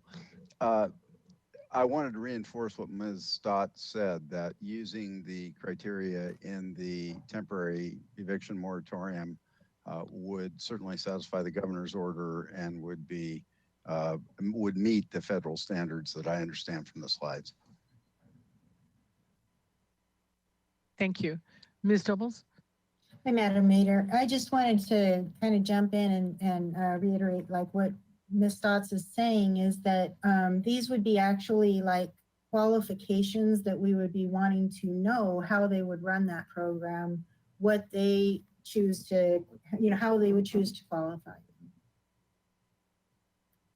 Okay, thanks for that clarification. Any other questions from the City Council members before we ask for public comment? Okay, Ms. Stotts, let's stand by and we'll see if Ms. Gorman has people with their hands raised. Madam Clerk, what do you say? Madam Mayor, there are no members of the public with their hands raised to speak on this item. Okay, thank you very much. So we close public comment. The item is back to our City Council, and I'm standing by Mr. Jordan, Ms. Harmon. I think you were just slightly ahead of him there. So go ahead, please. Thank you, Madam Mayor. Well, I'm so excited about this opportunity. I think we have all been so deep in the conversation about what the economic impacts of COVID-19 are on our budget. To have this moment, to have $500,000+ to support people it's really amazing. It feels really good, and I really appreciate this item coming today. I'm really, really excited about it. So I'm just gonna put it out there what I would really like to see, and I will refrain from making a motion, obviously, until I hear from the rest of my colleagues. In thinking about this money, I kept coming back to the simple fact that we have an opportunity to change individuals' lives in our city. I mean, I've said often to people, oh, I wish, I get emails constantly, can the city help me? I'm struggling to make my rent. I don't know how I'm gonna put food on the table and pay my rent. And it's been such a challenge. I know you all have this experience. It's been heartbreaking to have to say, I can't help. And it's just like this miracle for us to be able to say we can. It's like a Santa Barbara stimulus package going directly into the pockets of the residents of the city of Santa Barbara and their landlords. It's an incredible opportunity, and it doesn't have to be mediated. I love the work that our nonprofits do, but this is a chance for us to give directly to our residents. So I would like, I'd like to see the whole thing go directly to direct individual payments to the residents of our city. You know, of course, I'm sure people will have different views on that. That's just where my heart is on this. I would like to set a framework. I guess it's the limited option where we do this as quickly as possible. I appreciate Ms. Stott saying there are a number of organizations doing the work to connect individual grantees of need with this money. I would like to prioritize those organizations that are not charging administrative fees. I totally understand that that's natural. And of course, I want the people who are administering this to get paid, but I know that there are organizations that are not charging administrative fees right now. I know that. So I would like that to be something that at least gives a bonus point so that as much money as possible goes into the pockets of our residents. I'd like to ensure that there's a requirement that this money goes to folks that are living in the city of Santa Barbara. So to the extent that we can cabin this such that one of the things that the folks must show that they live in the city, I think that's important. And you know, I love our whole county. I'm from Lompoc, but let's support our neighbors with this. I really want this to be something that we can give back to our city. And I would really love to be able to partner with organizations that can give grants to folks that don't have documentation. I know certain agencies have limitations on that. So that's, I guess, those are sort of the three things. If I were creating a framework for applications for partner agencies, those are the three things that I would really be looking for. And yeah, I'll just close by saying I think we should take this opportunity to serve our neighbors directly. That's where my heart is, and I'm looking forward to hearing from the rest of you. Thanks. Thank you, Mr. Jordan, and then Ms. Snedden. Go ahead, please. Thank you, Madam Mayor. I'm kind of in concert with Ms. Harmon. You know, this is another situation this week where if you asked me what I knew about this situation or this demographic, it would be unfamiliar to me. I simply can't imagine being in a low income situation in this town in a service job and trying to survive through the COVID-19 situation, either with a loss of job when you are already living paycheck to paycheck, or significantly reduced income, or maybe even it's the worst time also that you have an illness or a sickness in your household, and that all hits at the same time. So I am a little frustrated at the extent of the bureaucracy involved here, so I will chafe at that a little bit, but I am of the manner that I'd like to get a significant amount of money into the most number of people's hands. And maybe that's, if there's $500,000, maybe that's 500 people or families at $1,000 each. It should happen in the quickest period of time. I'm really chafing hard over this. First, you have to wait for the money from HUD, and then you have to do this 4, 6, or 8 week of qualification or review process. It just lives are changing, not for the better, as we go through this process. And I think if there are just what we can avoid or decline to participate in that have just been historical procedures that aren't requirements, I think we should look to shorten those or get rid of them at every opportunity we can, given that this particular funding is directly tied to what's going on the ground concerning the here and the now of the pandemic. I also agree that we should be looking for both ourselves and whoever we're partnering with to not bleed off any of this money for admin costs, this 10 or 20% that's allowable. I believe Ms. Harmon's done some research on that, and I know there's people out in the community. I'd like to see us match that intent also, and not sort of take our bureaucratic cut from it, but again, make an attempt to get the most amount of money into the most people's hands the quickest way possible. If all of that has to actually go through the limited request for qualifications type of process, then I would suggest we write those qualifications to accomplish that and test that out there, or do the research first and test that out there. Are there really organizations out there that can do the follow-up reporting on the back end, can pass this through without charging an admin percentage off of that, and can meet the guidelines of the people that they're actually distributing it to? To say no there isn't to that, and just to put it through a regular process and to siphon off 10 or 20% and to lose that funding going directly into the community, I think would just be unfortunate. So those would kind of be, I don't know enough about who's out there, what's out there to be specific, but those would be kind of my guiding points for a decision to be made. Thank you, Madam Mayor. Thank you. Mayor Pro Tem Snedden. Thank you, Madam Mayor. So I just, a few comments here. Oh, I lost my screen of notes, sorry. Okay, sorry, a few comments here. So I really like the staff recommendations, the broad staff recommendations that for small businesses to help retain low and moderate income positions, so jobs, and then the public services for food banks, meal delivery, mental health counseling, domestic violence counseling, homeless shelter creation, expansion. That might not be going directly as a check to an individual, but those are things that can have very broad and positive impacts in the community. And sometimes those dollars can go much farther to impact the greatest number of people, more than a singular check to an individual that then is rent relief.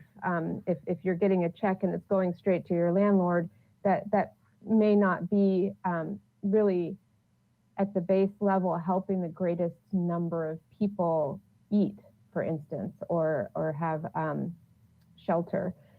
The thing on that list was health response related to COVID, so things like testing and diagnosis and treatment. And those may be things that are not already with people that we already do business with through Cdbg. Those might be new applicants that come in for things that aren't already established, but that are specifically in response to COVID. So I love the idea of rent relief, but not being the only avenue of relief, because some of these other things I see as really life-saving, as opposed to life-relieving. And I think I'd like to go for the really life-saving level of care and help on that. And so I think for that, the process would be, for the broad application type, is the limited application process. And I hope Ms. Stoss will correct me if I'm wrong there, but and I would like to give the subcommittee sort of broad direction to really address all of those the best that they can, and not just rent relief, and not just a direct check to individuals who maybe already have shelter. If you're applying for rent relief, then you already do have shelter. So maybe it's funding that really could or should go to people who don't yet have shelter or adequate food. And it could go to all. So if it was separated out. And then along those lines, I'm okay with admin costs. I mean, I don't know which organizations do or don't, but let's say it's something like the food bank, and it's those admin costs go to them being able to allocate the best they can. I mean, that does take staffing and administrative efforts to allocate those funds and distribute them. Then I don't want that to be a limiting factor, that because they have administrative costs, that prevents them from being able to distribute those funds. So I would like it to be broad, with really all of those recommendations considered, that staff laid out in the in the slides. They're clearly laid out and then sort of evenly distributed. And then with rent relief along those lines, I would prefer that it be partial rent relief rather than full, because hopefully renters are negotiating with their landlords to be negotiating that down. So if we just hand a full rent check and then it passes through directly to landlords, that really is like a landlord relief check and not so much a renter's relief check. So just for consideration with our council members, that maybe some of those others could also be considered for funding as well. Well, thanks. I appreciate you have something to say, Ms. Harmon. I really have to encourage everyone else to jump in. And what I heard when we were talking about this was rent relief, even though I totally appreciate what Councilmember Sneddon is saying. So let's keep the discussion going. Ms. Harmon, go ahead first, and then we'll go to Ms. Gutierrez. Thanks.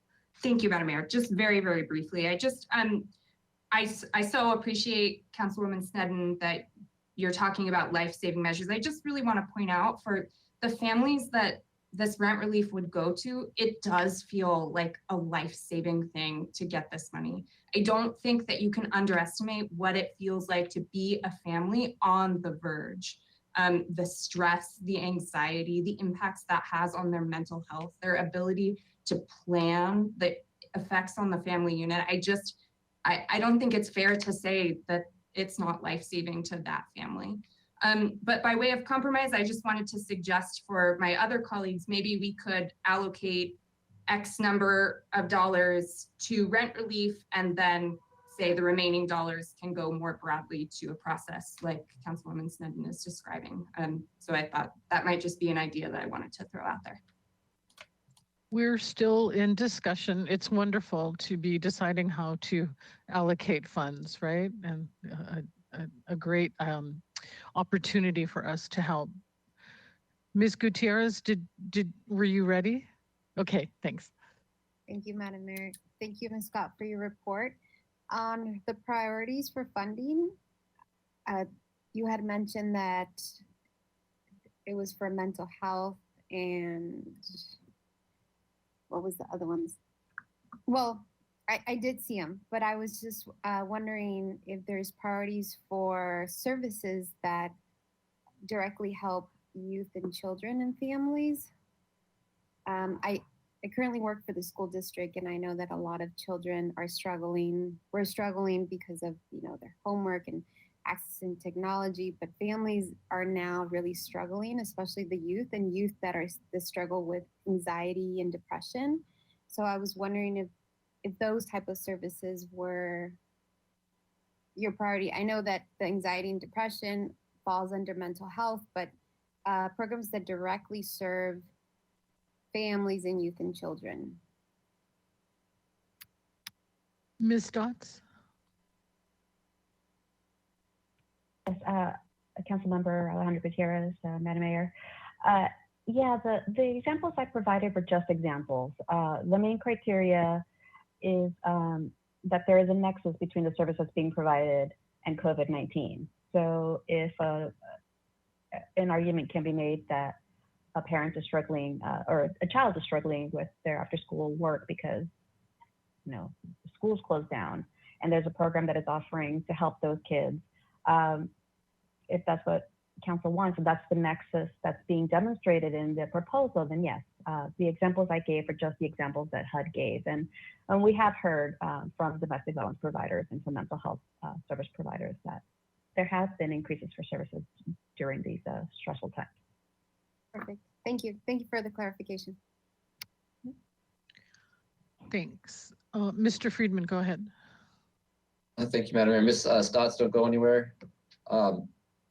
The question that Councilmember Gutierrez just asked, would childcare be eligible under this, a use of these funds? Madam Mayor, Councilmember Friedman, I had to think about it a little bit. Again, using that example of there has to be a nexus between the service and COVID-19. So If So it's because daycare centers are closed because of the social distancing requirements, I'd have to give that a little bit more thought. But childcare in general would be an eligible activity, but there has to be a reasonable nexus between how it directs to COVID-19 response. So yeah, the thinking is that one is either child facilities are closed, and so you have to go to individuals or whatever it is. And now that businesses are reopening, there might not be, and summer camps are closed, a lot of them, that it might be difficult for those who need to go back to work or their work is that have the child care nexus. So, so that was my question. I think there is a path, and I'd like us to explore that. That's the question. And then my comments would be, I see all the points everyone is making here. The easy part for me is the number 2. I think the limited application process. So I think that's the process. It's just what do we want to give the funds to? And there's a lot of good assistance that can be provided to this, but 500,000 doesn't go very far when you consider the number of people who are impacted, especially when you're talking about rents in this town. However, I think that housing is the number 1 issue that individuals are trying to stabilize. So if there is housing opportunities, whether it's providing some type of rental assistance, I think we should focus on that. And a component of it would be childcare. So one would be if you're in housing, if you have in your housing and you need the rent to be able to stay in there to prevent someone going to homelessness, that should be a priority. And if you're going back to work, then childcare. So I'd like to put those 2 out there. The other thing I think we need to consider is if there are any limits. Councilmember Jordan kind of got at that, is to support the maximum number of individuals.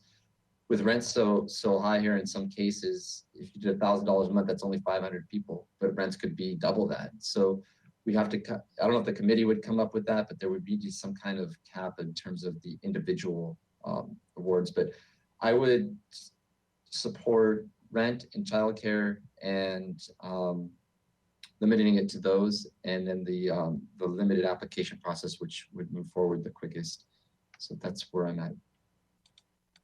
Okay, we are getting a call for taking a break every 2 hours, but maybe we're closing in on this right now and we can finish up this item. I'm hearing, may I make a suggestion that half of it goes to rent relief and the other half to social services? What I'm hearing is mental health for youth. And I really acknowledge that, Councilmember Alejandra Gutierrez.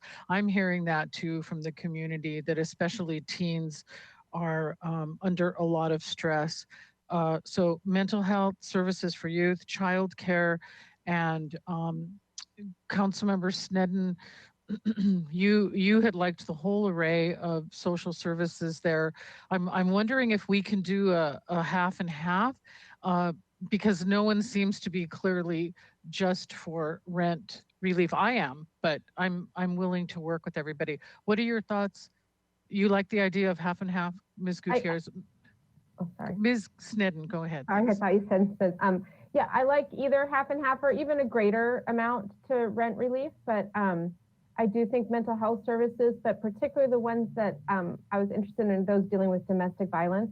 And, you know, we're having increased suicides and mental health related to COVID. I think it's all hand in hand with rent relief, but rent relief isn't enough to take care of those sort of deeper issues. So while I appreciate that it feels life-saving, and I do understand that, I have myself been a family on the edge and was raised in poverty. I do understand the importance of rent relief. I would just like to see at least a third of the, or half or slightly less than half to go to those substantial mental health issues. And then no small bit, if it does come up that there's some type of testing or community testing, or if undocumented neighbors feel not safe going in for testing or don't have insurance to cover testing or something like that, I'd like there to be the possibility for something that we haven't thought of that might come through in the application process. So if we have it as social services, then it can be open for the committee to look at the different types of applications that come forward. Then I'd really appreciate that, and thank you. So I think that at least half should go to rental relief with a cap. Okay. Ms. Gutierrez, jump in. I just wanted to echo what Ms. Harmon suggested about being sensitive to our immigrant community here, and that can't prove, a social security number, but is in need of this help. So somehow we can also include wording around there.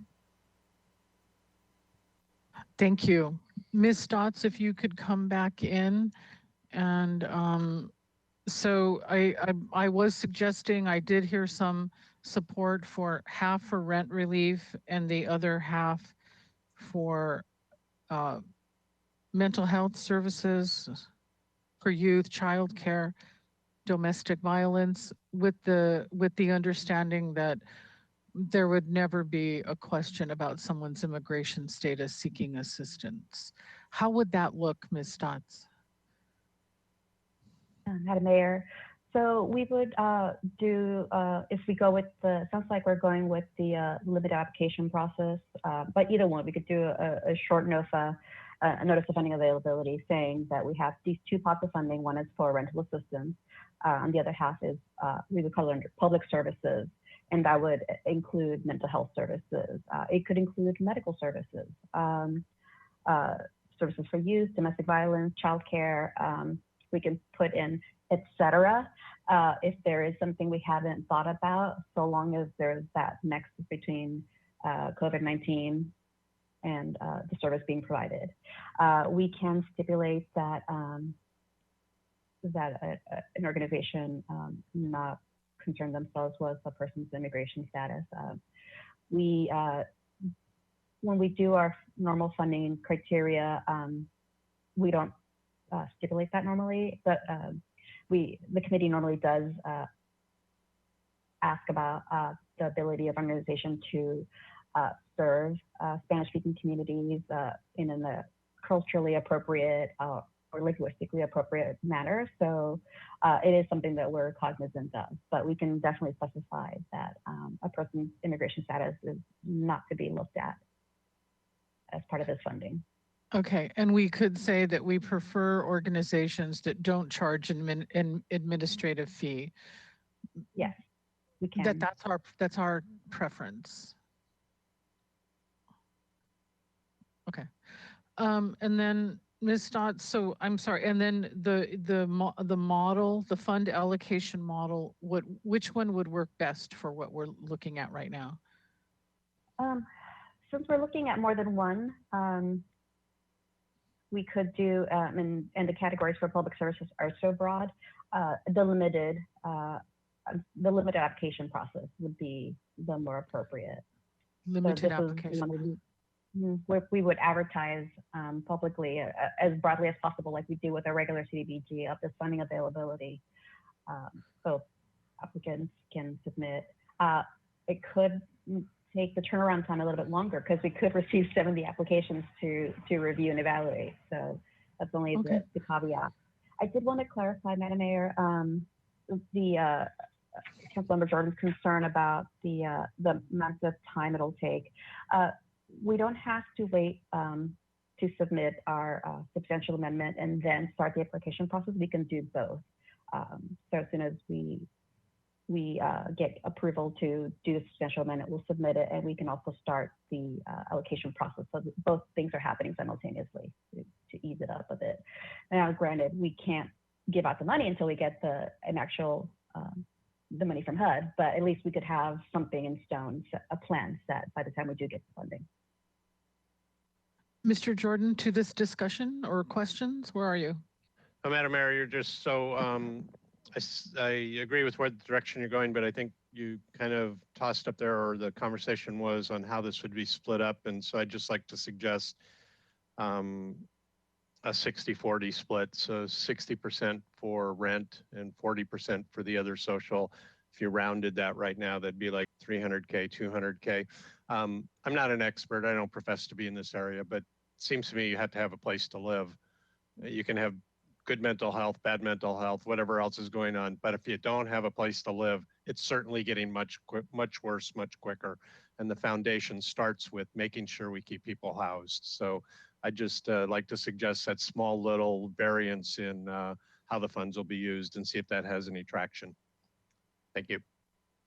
Oh, good. We have a thumbs up from Ms. Sneddon, and I certainly like that better than half and half. I was trying to be fair to everybody that was speaking. So, so let me see if I can frame this. We would, you know, accept the money. There's the recommendations that are on the screen, or how we go ahead and receive the money. 60% toward rent relief, 40% toward social services, with the focus on mental health for youth, childcare, domestic violence, and whatever else might come up that we haven't thought about. No checking on immigration status, and we would prefer organizations that did not charge an administrative fee, and we would use the limited application method for funding allocation. And I'll turn that into a motion, or Mr. Jordan? I'll beat you to that if you want. Okay. So I Please will do. offer that as the last part of the recommendation, that would be part of the motion to provide direction to staff.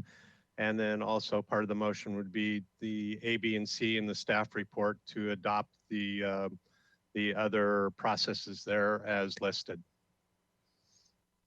Second. And a second from Ms. Harmon.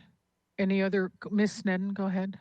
I'm sorry, Madam Mayor, I was slow to the draw there, but if you wanted to go with a different percentage too, like a 70-30, I think that would be fine also. So I meant to do that before, and I'm imagining that would be a friendly amendment that would be accepted. This motion maker would accept that if that's palatable. And thank you.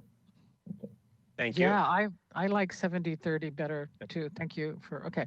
We're working together, yay for us. So Ms. Clerk, if you've been listening, you're so good at taking notes. Oh, Ms. Stotts, something else, go ahead. Thank you, Madam Mayor. I did want to clarify a council direction. The no administration funding, is that a preference or for criteria, or is that a no administration funding will be available? That we would prefer to work with organizations that have no administrative fee. But what if there's only one that offers help with childcare and they have a small administrative fee? I think that's what we're thinking. So, okay. Is that clear? Sorry, is that process normally one that you'd wrangle those cats at the committee level, so to speak? I mean, you can have kind of broad direction as a preference for no pass-through fee, and then balance that when you actually see what comes back. Yes, Madam Mayor, Councilmember Jordan, we can specify it as funding criteria. So we would add it into the notice of funding availability that we give preference to that. And also when we develop the ranking criteria for the committee, maybe a higher point to those that have less administration overhead. So there's actually a method to move down if you don't get the responses you need, correct? So that would be, yeah, that's how I interpret this would work. So that's fine with me, but I'll let anybody doesn't like that, I'll let them answer up. Yes. And Madam Mayor, the other thing we need is appointments of a subcommittee from the 5 that I presented. Okay. Can we trust you with choosing the 3, Ms. Stotts? I liked all the names that you listed. I wouldn't, Ms. Stotts? Madam Mayor, it should be up to council.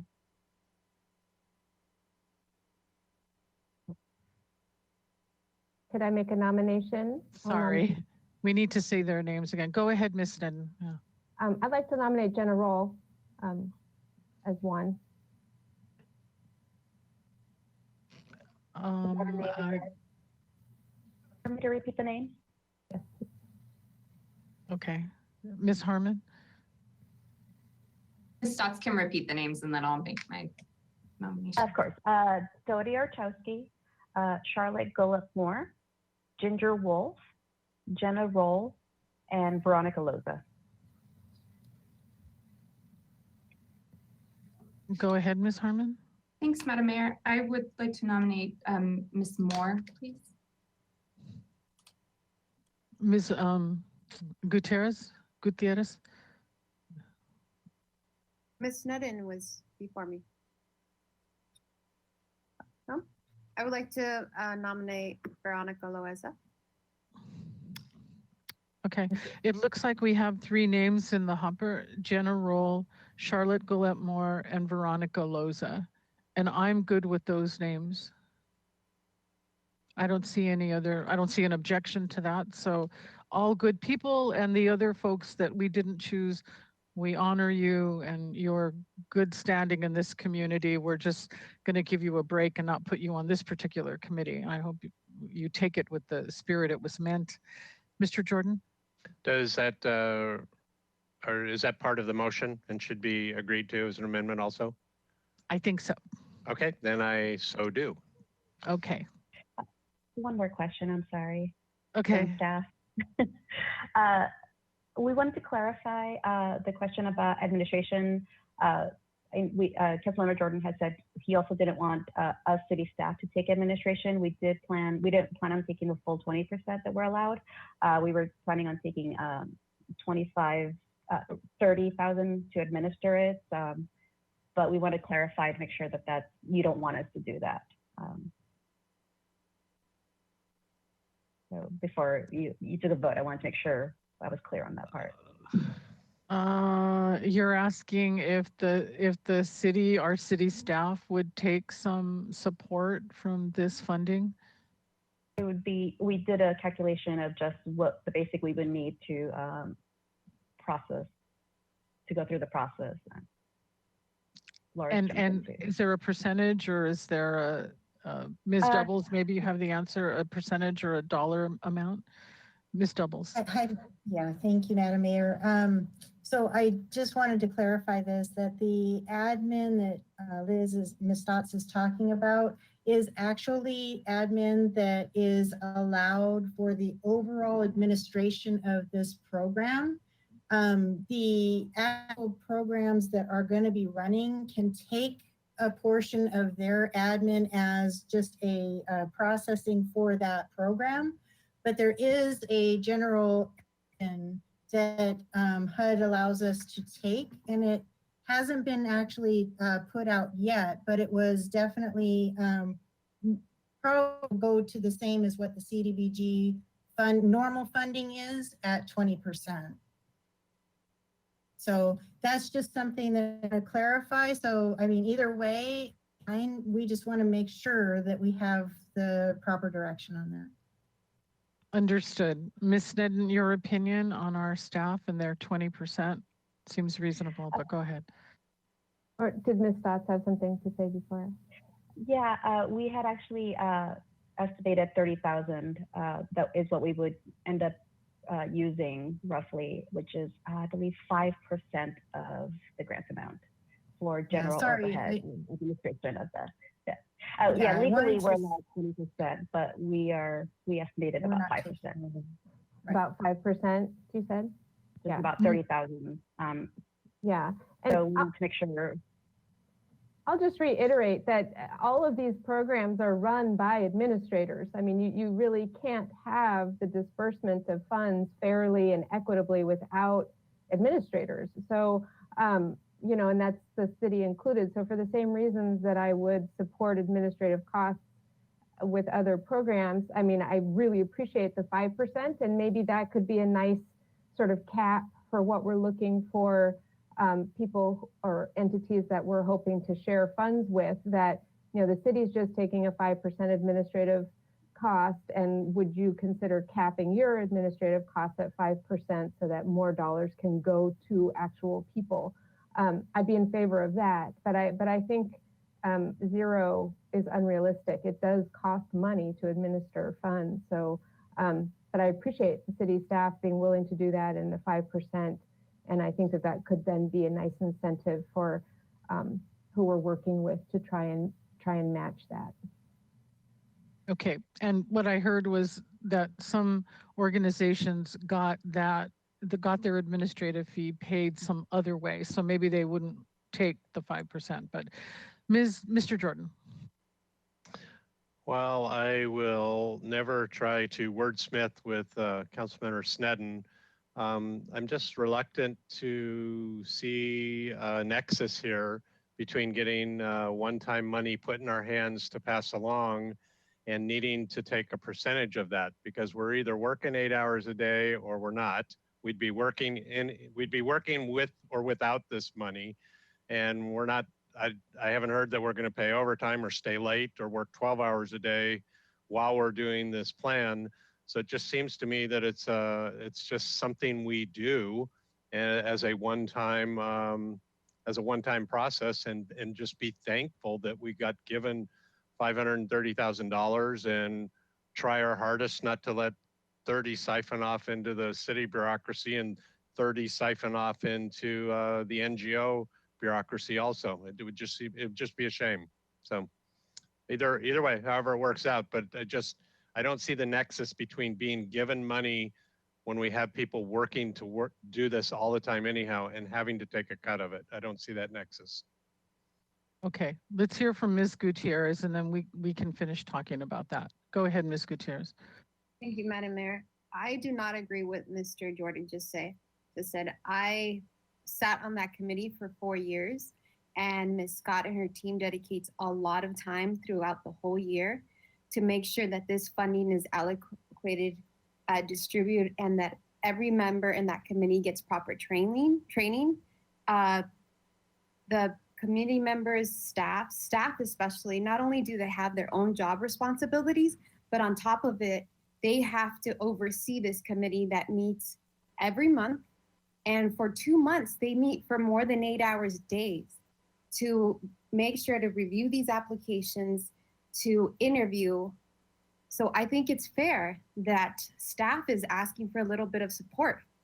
Unless you know what the staff goes through, especially this committee, I would just ask my colleagues to do a little bit more research when staff comes and I know it took a lot for staff to ask for a little bit of support. I know it did. But let's do a little bit research when we ask people to, this is part of your job. This is part of your job duties. Sometimes it's not, and they do it because they care. That's all I want to say. Very good, very persuasive. And Ms. Doubles, go ahead, please.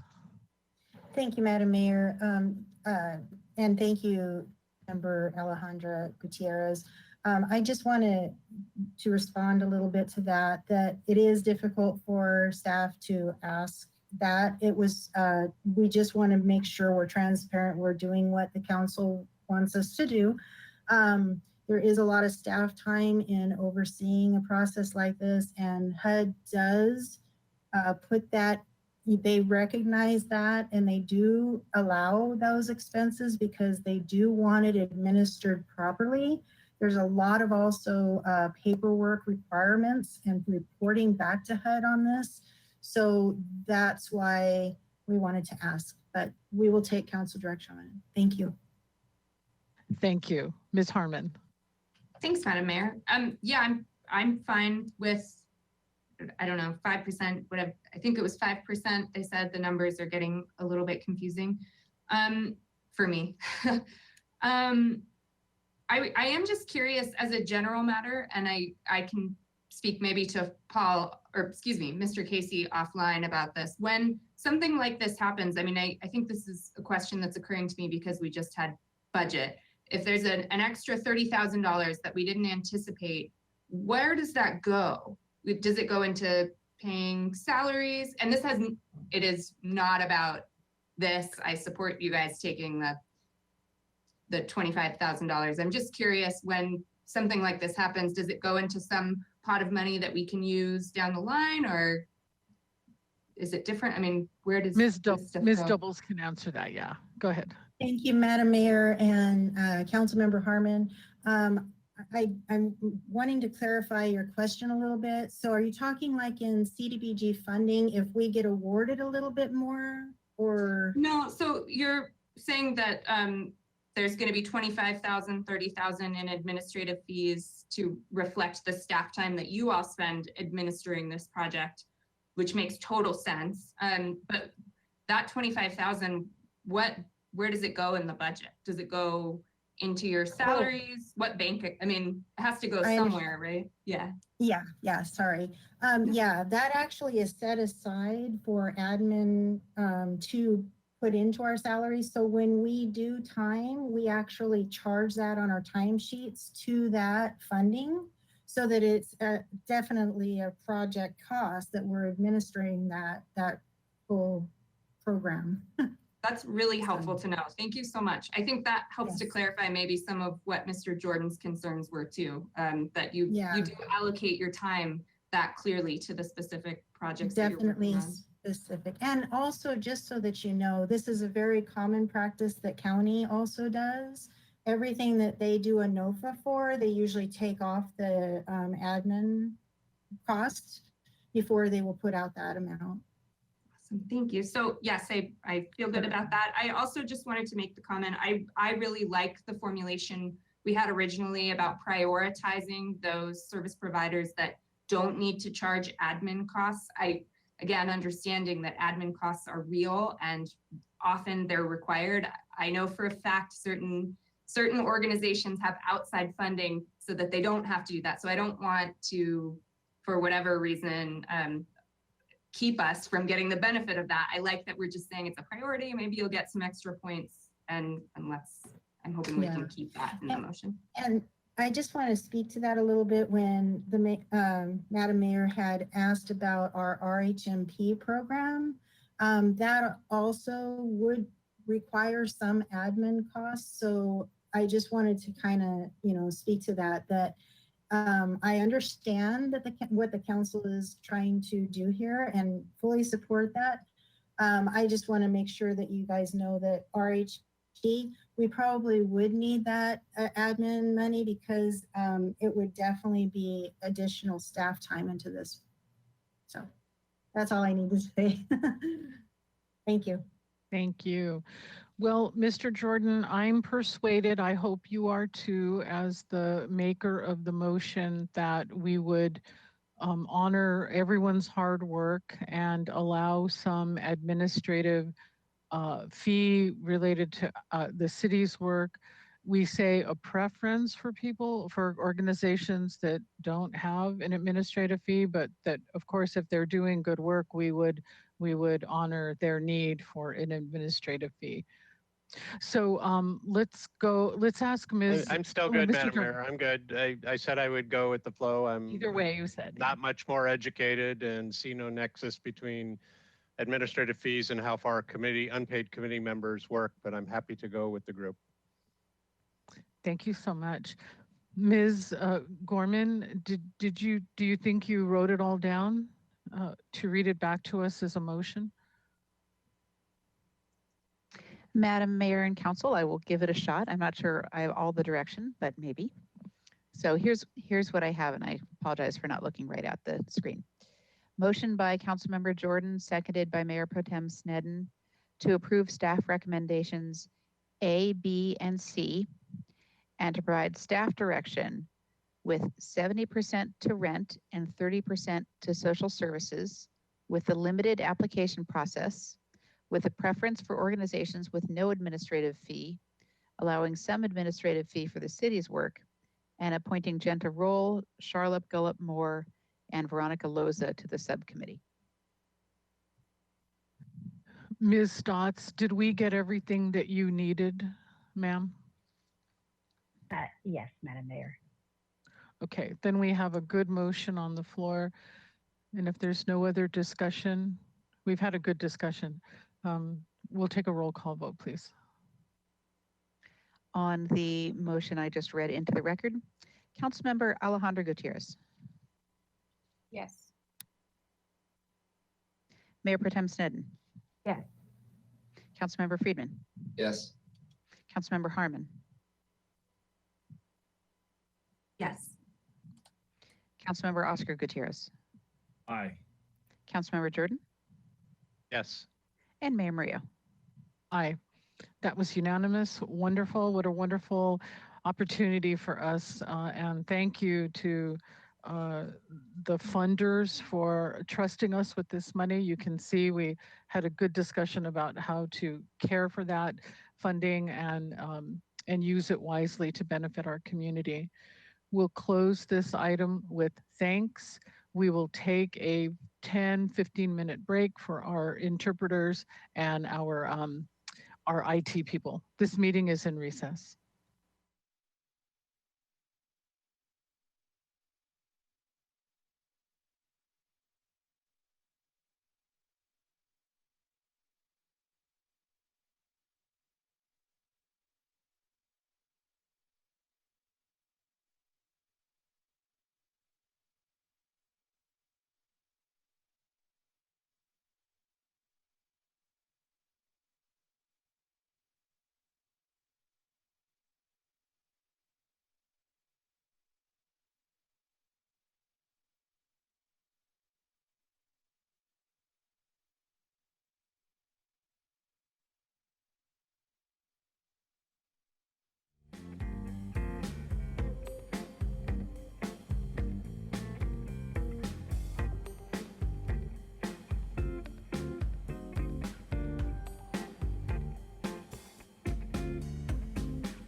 Dayton is ready when you're ready. Clerk is ready.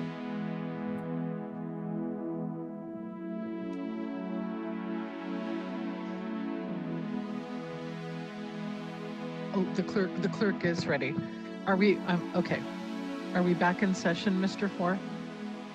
Technically?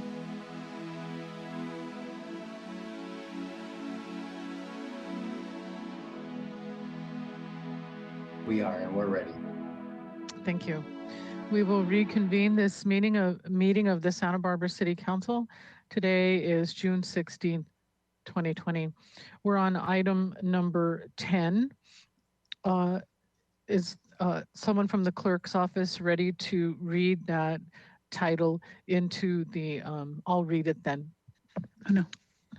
Okay, Ms. Gorman, thank you. I am here. Item 10, contract for design of the Vision Zero East Side Green Lanes and Bicycle Boulevard Gap Closer project. Thank you. And we know Mr. Dayton is ready to do our presentation. Welcome, sir. Madam Mayor, council members, thank you. We saw the light agenda, and so we added this for information, and apologize it's gotten late. This will be very quick. We're here to look at the East Side Green Lanes and Bicycle Boulevard Vision Zero project and what went into that.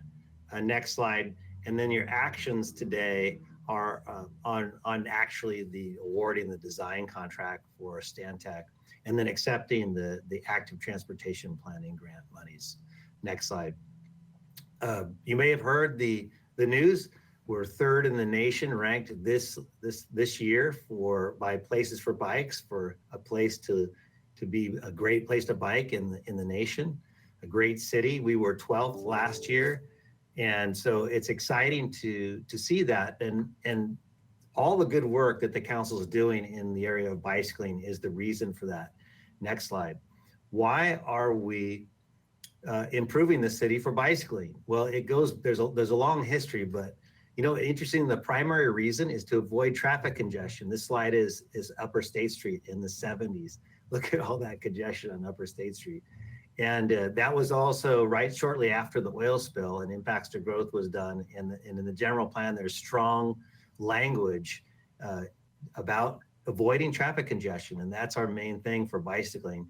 And then also, next slide, connecting our community is the bicycle master plan talked about. How do we connect our community with bikes? And then next slide, your Vision Zero strategy, improving safety. There's so many cyclists in the city, and they're our vulnerable user population. How do we improve the safety for them? That's one of the whys for improving bicycling in the city. Next slide. And then finally, protecting our environment and increasing healthy lifestyles. It's good for the environment. The Climate Action Plan, the update is going to talk about that. And I don't know if you knew this, but in 2017, Santa Barbara was ranked number 12th in the most happiest cities in America, and bicycling has a strong role to play in that. Next slide. So the project we're talking about today had its origins in the East Side Transportation Plan and working with the East Side. And that was back in 2013 when they developed that plan. Those were the origins. And what did they come up with? Next slide. We came up with a plan to focus and connect the East Side to downtown. And these are all the plans that go into the Vision Zero, the bicycle plan, bicycle master plan, and the East Side neighborhood transportation master plan. All of these are contributing to what the East Side was saying about how they want to connect to their community. Next slide. And we did a profound community outreach starting back there in 2013 and continuing on with the bicycle master plan, specific meetings on the East Side. A more recent meeting last year, which is pictured to the right, with the Milpas corridor planning effort. We covered this project. We've had stakeholder meetings, individual property owner meetings, and we're going to have continued outreach, which is not a part of the contract that you're approving today, but will be done through Kirsten Ayers and the Public Works outreach contract. Next slide. So what did the community come up with? Well, this is a map of Santa Barbara. You can see 101. The blue line that goes, the bigger blue line is State Street, which is our spine for the network. And as you can see downtown and on the weekends, and even out there at lunch, and it's amazing to see on a Tuesday and even yesterday on a Monday, the significant activity of bicycling on the street. We've taken State Street and made it the least safest place to bike, and now it's the safest place to bike, and people are swarming to it. And then you see the west side, or the west downtown couplets of Bath and Castillo on there, and you see the blue line out in the west side, the MODOC. That's the system we have. And then next slide, the project that we're talking about approving the design contract for is in the east side, and you can see how it connects the east side with itself on the neighborhood, and then also to the downtown. That brown line is a bike boulevard. And a bike boulevard, what is a bike boulevard? A bike boulevard is a street that has just enough traffic that bicycles and vehicles get along and they can drive and ride in the same lane. And that's another good thing, because it means no parking removal or very little parking removal. And the east side has, like the west side, has a lot of on-street parking demands. And so that's why the constituents, your constituents and the people we talked to did not want parking removal, and that's why the bike boulevard is an elegant solution. You can see how the brown line, the bike boulevard, connects to the east side couplets, Coda and Haley, which have bike lanes now, which will be green lanes. And then you see the third one, which is Ortega Street, that is a one-way bike lane to the junior high, complementing that couplet. And then at the top, at Cannon Perdido, you see a leg from the bike boulevard into the high school and connecting the east side to the high school. So this connects the schools, it connects the east side community, and it also connects the east side community with downtown. Next slide. So what are the design elements, and how do we do Alisos? There was a lot of talk about Milpas and whether we could put bikes on Milpas. And the community really preferred that Milpas is not the right street for cycling. It's too narrow, too much traffic. So Alisos is that parallel street. And right now, all the stop signs at Alisos, and there's a lot of traffic that goes from Alameda Padre Serra down through the east side to Milpa Street, and the stop signs favor those streets now. All the stop signs favor east-west travel, and so there's a stop sign at each of the Alisos intersections. Well, that's going to be difficult for bicycling, and so we need to flip those stop signs, and so that cyclists can drive through, and that's going to be challenging, because then we're going to have difficult for motors to see that they need to stop. So we have specific improvements at each intersection. You can see the top one, or the orange box, is a diverter that has the stop signs right in the middle of the street, creates attention to the street that there's going to be cyclists going through. And then you see that it creates diversion in that vehicles can't turn left or go through on Alisos. So we're tailoring the intersections such that you don't get someone cannot just drive all the way through Alisos, because once those stop signs are turned in favors of Alisos, we're going to get a lot of people who want to take that street. So every couple blocks, we have to deter them from doing that and keep the Alisos local. One of the interesting things about when we did the pop-up, we actually did a pop-up for this on the east side on Alisos, and we turned the stop signs, and we got all these cars honking and stopping and going, thank you for turning the stop sign. Apparently the stop signs are also popular because of the perceived traffic calming they would provide through the east side. That lower box has a purple line on the side, is the intersection of De La Guerra. You can see another way of diverting the traffic there. This limits people turning right onto Aliso Street, but allows Aliso Street going north to go through. So there's this delicate balance of design to get the right volumes for each block to keep it local and keep it a neighborhood street, so cyclists can feel comfortable riding on those streets. We also have some sidewalk infill along Alisos. Looks like we might have a question. Yes, Councilmember Ms. Sneddon? Sneddon? Yeah. Thank you, Madam Mayor. Before we get too far, I'm having a hard time visualizing what these are. Is this like raised up concrete, or it's paint, or reflect? Just from map view, it's not clear to me what is it, if it's a structure or not. If you could explain that a little bit. Thank you, Councilmember Sneddon.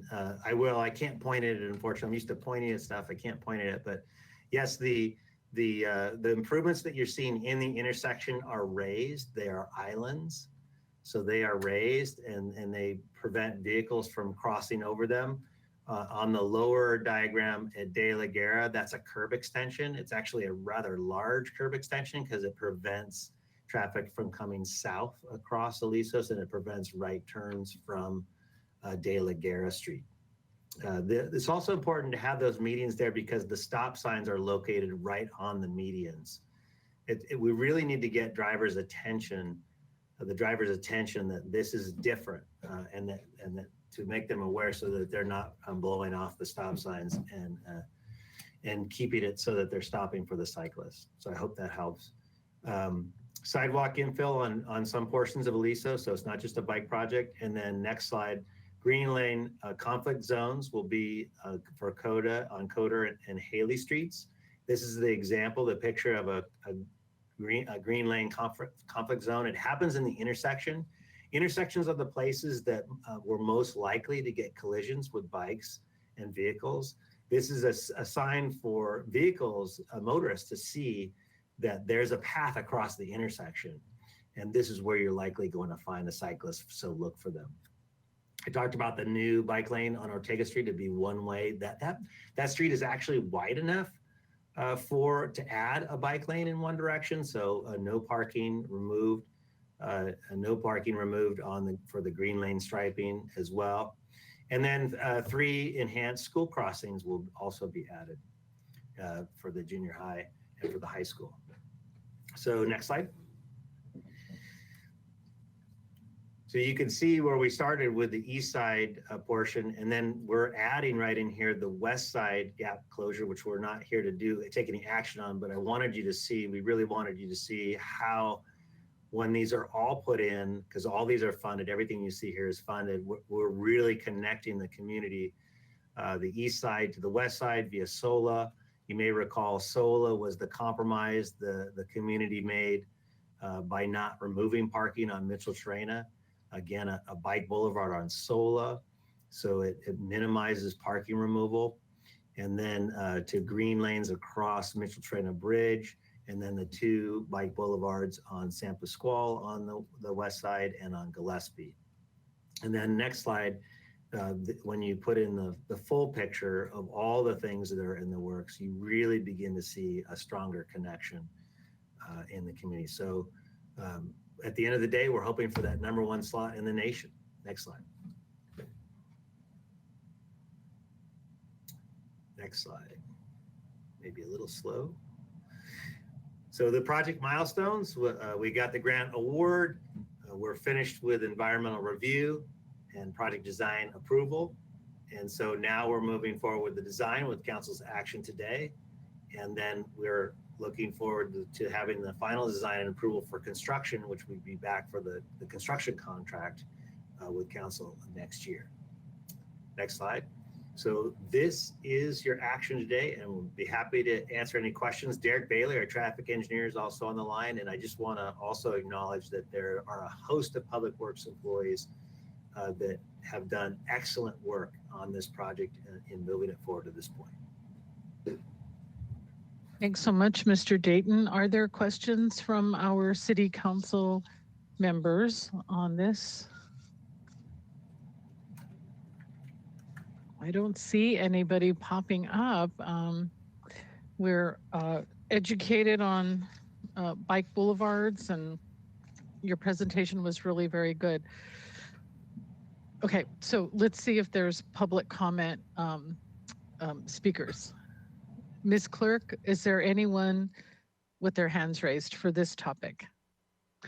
Yes, Madam Mayor, we have 2 members of the public, Mark Alvarado and Sullivan Israel, who have raised their hand on this, and Barry Remus.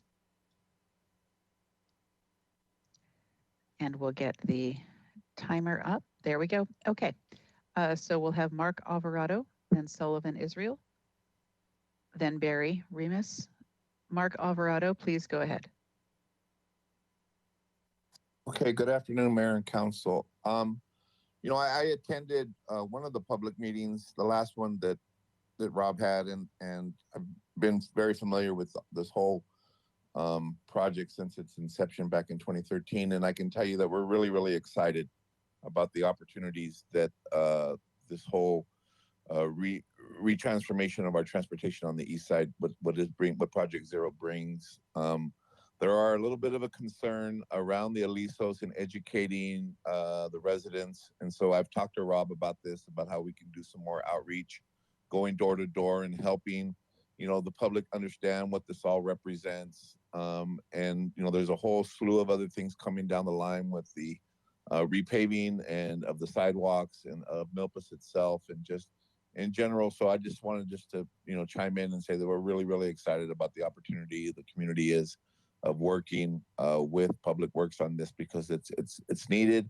It's part of the overall social well-being of our neighborhoods in terms of really just traffic calming and just allowing people to move more safer and freely without feeling like they're going to get run over. And so, you know, kudos to city staff on doing this. So thank you so much.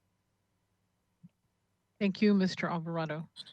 And I'm reminding our city council members that we can all be on the screen for public comment. Another speaker, Ms. Clerk? Yes, next speaker is Sullivan Israel. Sullivan Israel, please go ahead.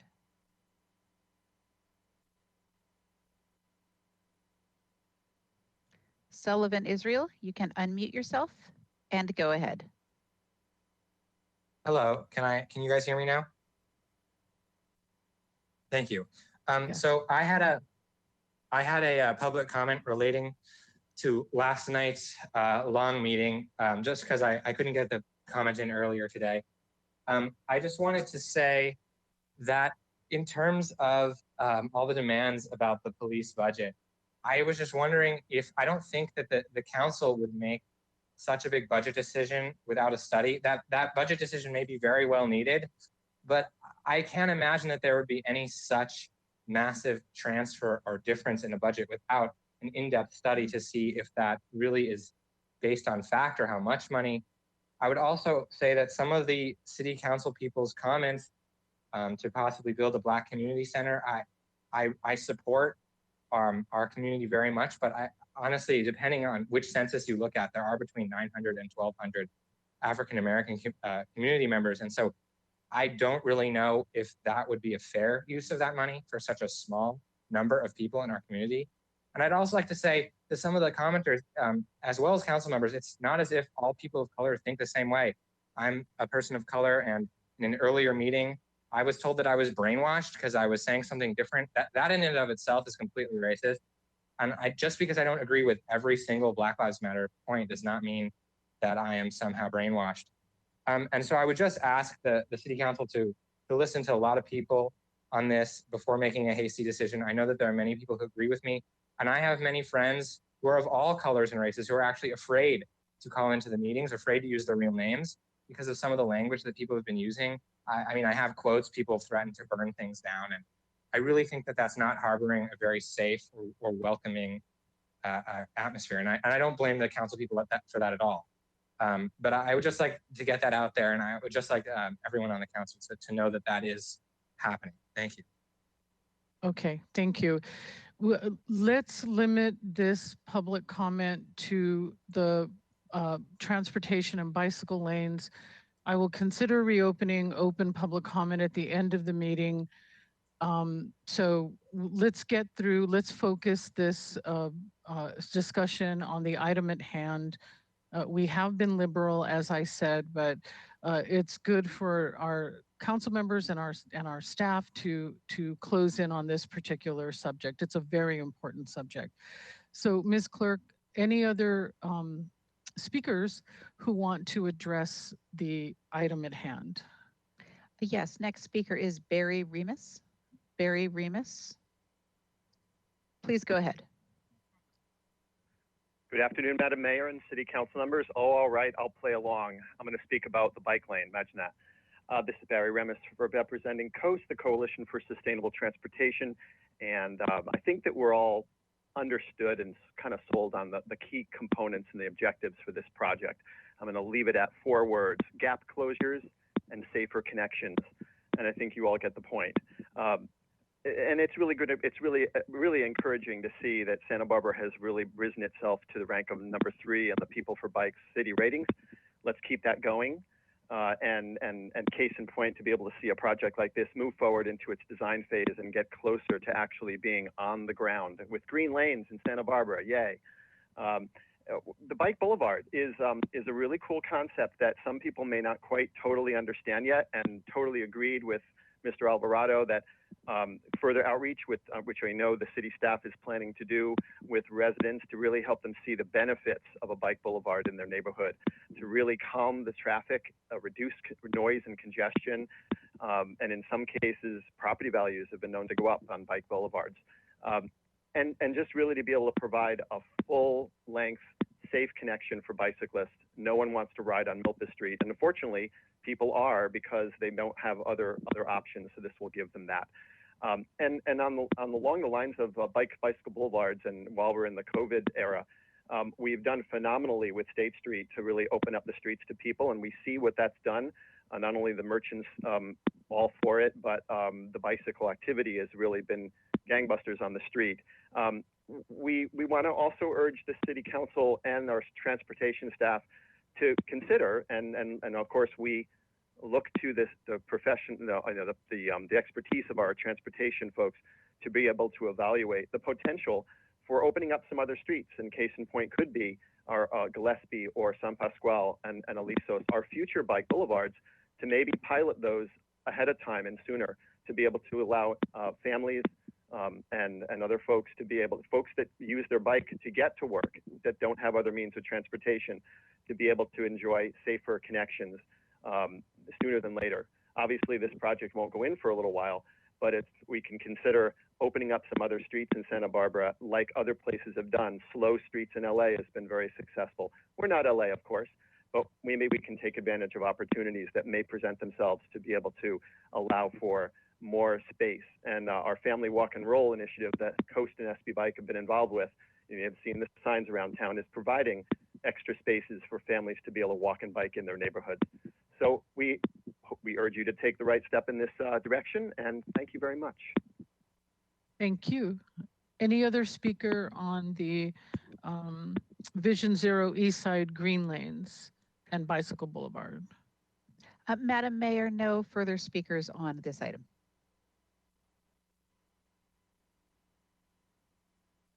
Oops, I muted myself. It's to the council then. What are the recommendations, Mr.? So we need to authorize a professional services contract, Mr. Dayton, accept the grant funding, and number C, item C is to approve the allocation. So, Mr. Jordan, to deliberative comments, go ahead. Thank you, Madam Mayor. I'm supportive of all this, and as usual, I'd like to thank Mr. Dayton on the graphic. It is always the best seller in my consideration when you actually see what the gaps look like, see where they're going to be closed, see the relationship of where people live and what people do, and how the bike improvements are going to be handled. In particular, I'm just thrilled that that there's more opportunity happening, particularly in neighborhoods where bike riding is not necessarily a recreational activity or a lark, but it's actually a requirement because that's their main method of transportation sometimes. And I'm also very enthusiastic in seeing that that there's a real attempt here to link up safe routes for schools with all of our bike lanes over on the east side, that every one of those lines is ending up at a high school, junior high school, or an elementary school. and both making it safe for children who are doing that and beginning the transition to the next generation of bike riders in this city. So highly supportive of this, Madam Mayor. Thank you. Thanks. Other comments? Ms. Gutierrez, go ahead. This weekend, I took a tour with Mr. Dayton and one of his staff members to the Alisos project. And I just wanted to share with the staff that they're doing a really good job in communicating with the community member there in District 1. I just wanted to ask Mr. Dayton if we can just take in consideration some of the public comments that we had today on before construction starts, if we can just remind the community members, hey, we're going to be in your neighborhood. This is what's going to happen. And if we have to go to door, then that's what we're going to do. I just don't want to catch anybody by surprise. Madam Mayor, Council Member Alejandro Gutierrez, yeah, that's absolutely correct. In fact, this is the design contract. The construction contract won't come until 2021. And we do have a significant budget for community outreach. Although people have already heard it, we can't assume that that they know. And it will be on the street with that community outreach. One of the things that we're really struggling with is, we've adopted this name, Bicycle Boulevard, from a national movement, and we're not sure it really translates well for Santa Barbara on what it really means. So one of the things that Kirsten Ayers and Associates is working on is a Santa Barbara style name that can help people really identify with what it does and all the things that it will benefit them. And yes, we're going to have to be on Alisos. We're probably going to have to do a pop-up again to grab the community's attention and be on the street, not in a meeting room, but on the street talking to them. Less so for the lanes that are already in on Coda and Haley and just making them green. Alisos is going to be our big reach. So, and we'll definitely include you as the district representative. Thank you. And I just wanted to share to everybody, and I shared this with Mr. Dayton on Saturday. There's a huge bike movement, I think, citywide, especially in my district. A lot of the youth that were in the streets getting into trouble are now obtaining bikes from the neighborhood. The community came together, and basically, if you wanted to, ride bikes with this group of youth, the same group of youth will find you a bike, which really brought the community together. So this bike boulevard is coming at a perfect time. So thank you for that. Thank you. Any other comments from our city council members on this project? That it's on the east side, but it'll benefit all of us.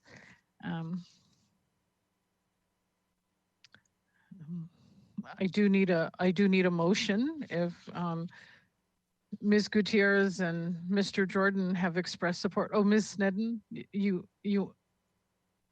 I'm happy to second the motion, or okay. Councilmember Jordan, whoever. I just like to see this move forward. Yeah.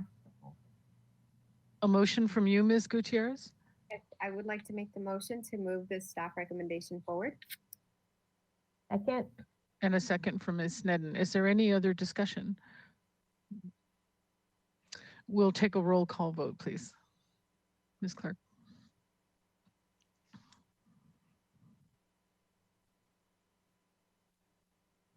That is a motion by Councilmember Alejandro Gutierrez, seconded by Mayor Pro Tem Snedden for the recommended action. Mayor Pro Tem Snedden. Yes. Councilmember Friedman. Yes. Councilmember Harmon. Yes. Councilmember Oscar Gutierrez. Aye. Councilmember Jordan. Yes. Councilmember Alejandro Gutierrez. Yes. And Mayor Murillo.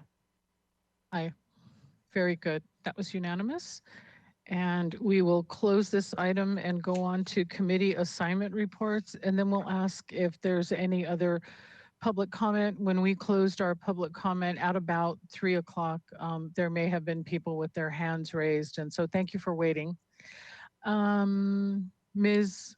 Snedden, you're ready to make a report. Go ahead. Thank you. Just one small quick thing. I attended the League of Women Voters Climate Resiliency webinar with Sigrid as Sigrid Wright as a panelist, and a lot that's applicable to the city as well. So that was the only committee this week. Any other reports? I will report that I attended the SBCAG meeting and the APCD meeting. Anything else, I'll just report next week. So Ms. We'll close that section and we'll go to public comment. We do have a closed session. But Ms. Clerk, is there anyone left over from public comment, open public comment? Madam Mayor, no one has raised their hand for this session of open public comment. Okay, then would you read the closed session item into the record? Yes, Madam Mayor, and we do have one public speaker on this item, the closed session. Okay, oh, okay. And the item is a conference with real property negotiators regarding the leasing of Cabrillo Pavilion as described in agenda item 11. And Madam Mayor, if I might, following public comment, the council will reconvene at the other go-to-meeting site. We will not have reportable action today. Thank you, sir. We'll go to public comment for the closed session item. Go ahead.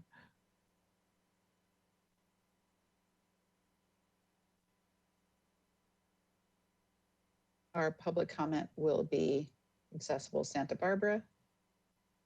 Accessible Santa Barbara, please go ahead. Hi, this is Will Railing for Accessible Santa Barbara. I wanted to speak on this closed session item in case your renegotiations of the lease for the Cabrillo Pavilion restaurant go beyond just price. There's some essential background regarding accessibility of the Cabrillo Pavilion, which must be safeguarded in any renegotiation of the restaurant lease.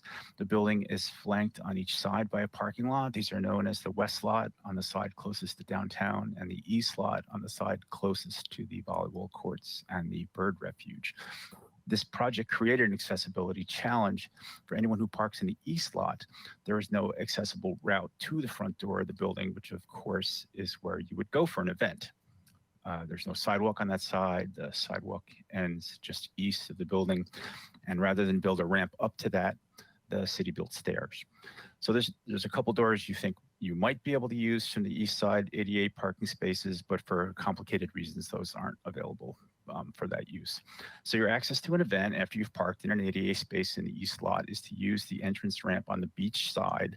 And that route takes you right through the middle of the restaurant's leasehold space in order to get to the entrance to the building at the center rear. So we started raising this issue 3 years ago. The city, to its credit, responded by requiring as a term in this lease that the restaurant maintain ADA access through its leasehold space for members of the public who are not customers. Like I said, highly unusual, but necessary. And this is best shown by a diagram that's part of Exhibit A to the lease. I assume you'll have both the lease and Exhibit A available to you in your closed session. Here's the problem. After winning the RFP, the restaurant obtained its own building permit, and that building permit really sets up a violation of its lease, which I'm concerned could become a long-running dispute. The restaurant design, as shown on sheets K1 and K2 of its plans, put its hostess station right where people will be trying to get through. And even apart from that, we've seen elsewhere that having the accessible path of travel for non-customers go through the middle of your restaurant can be very problematic. You can show a nice clear path in your plans, but in practice, chairs migrate. You've got the busy back and forth of staff. Sometimes just the standing crowd becomes a blockage. So you get a civil rights violation where people with disabilities are prevented from moving through the space in order to get where they need to go. So I'm just giving you all this background for your instructions to your negotiator for the simple reason I just want everyone involved to be mindful of this highly unusual requirement in the current lease that this high-end restaurant will have to continuously keep clear a path through its exclusive leasehold space, as shown on Exhibit A, for people who are not customers of the restaurant. So if the renegotiation gets into the premises or uses please keep what I've just explained in mind. Thank you very much. I appreciate it. Thank you, Mr. Railing. Thanks. We close public comment on closed session, and we will adjourn to our closed session. This meeting is. And Madam Mayor, just a reminder, you'll find the calendar entry at 4 p.m. on your calendars. Thank you, sir. This meeting is ended.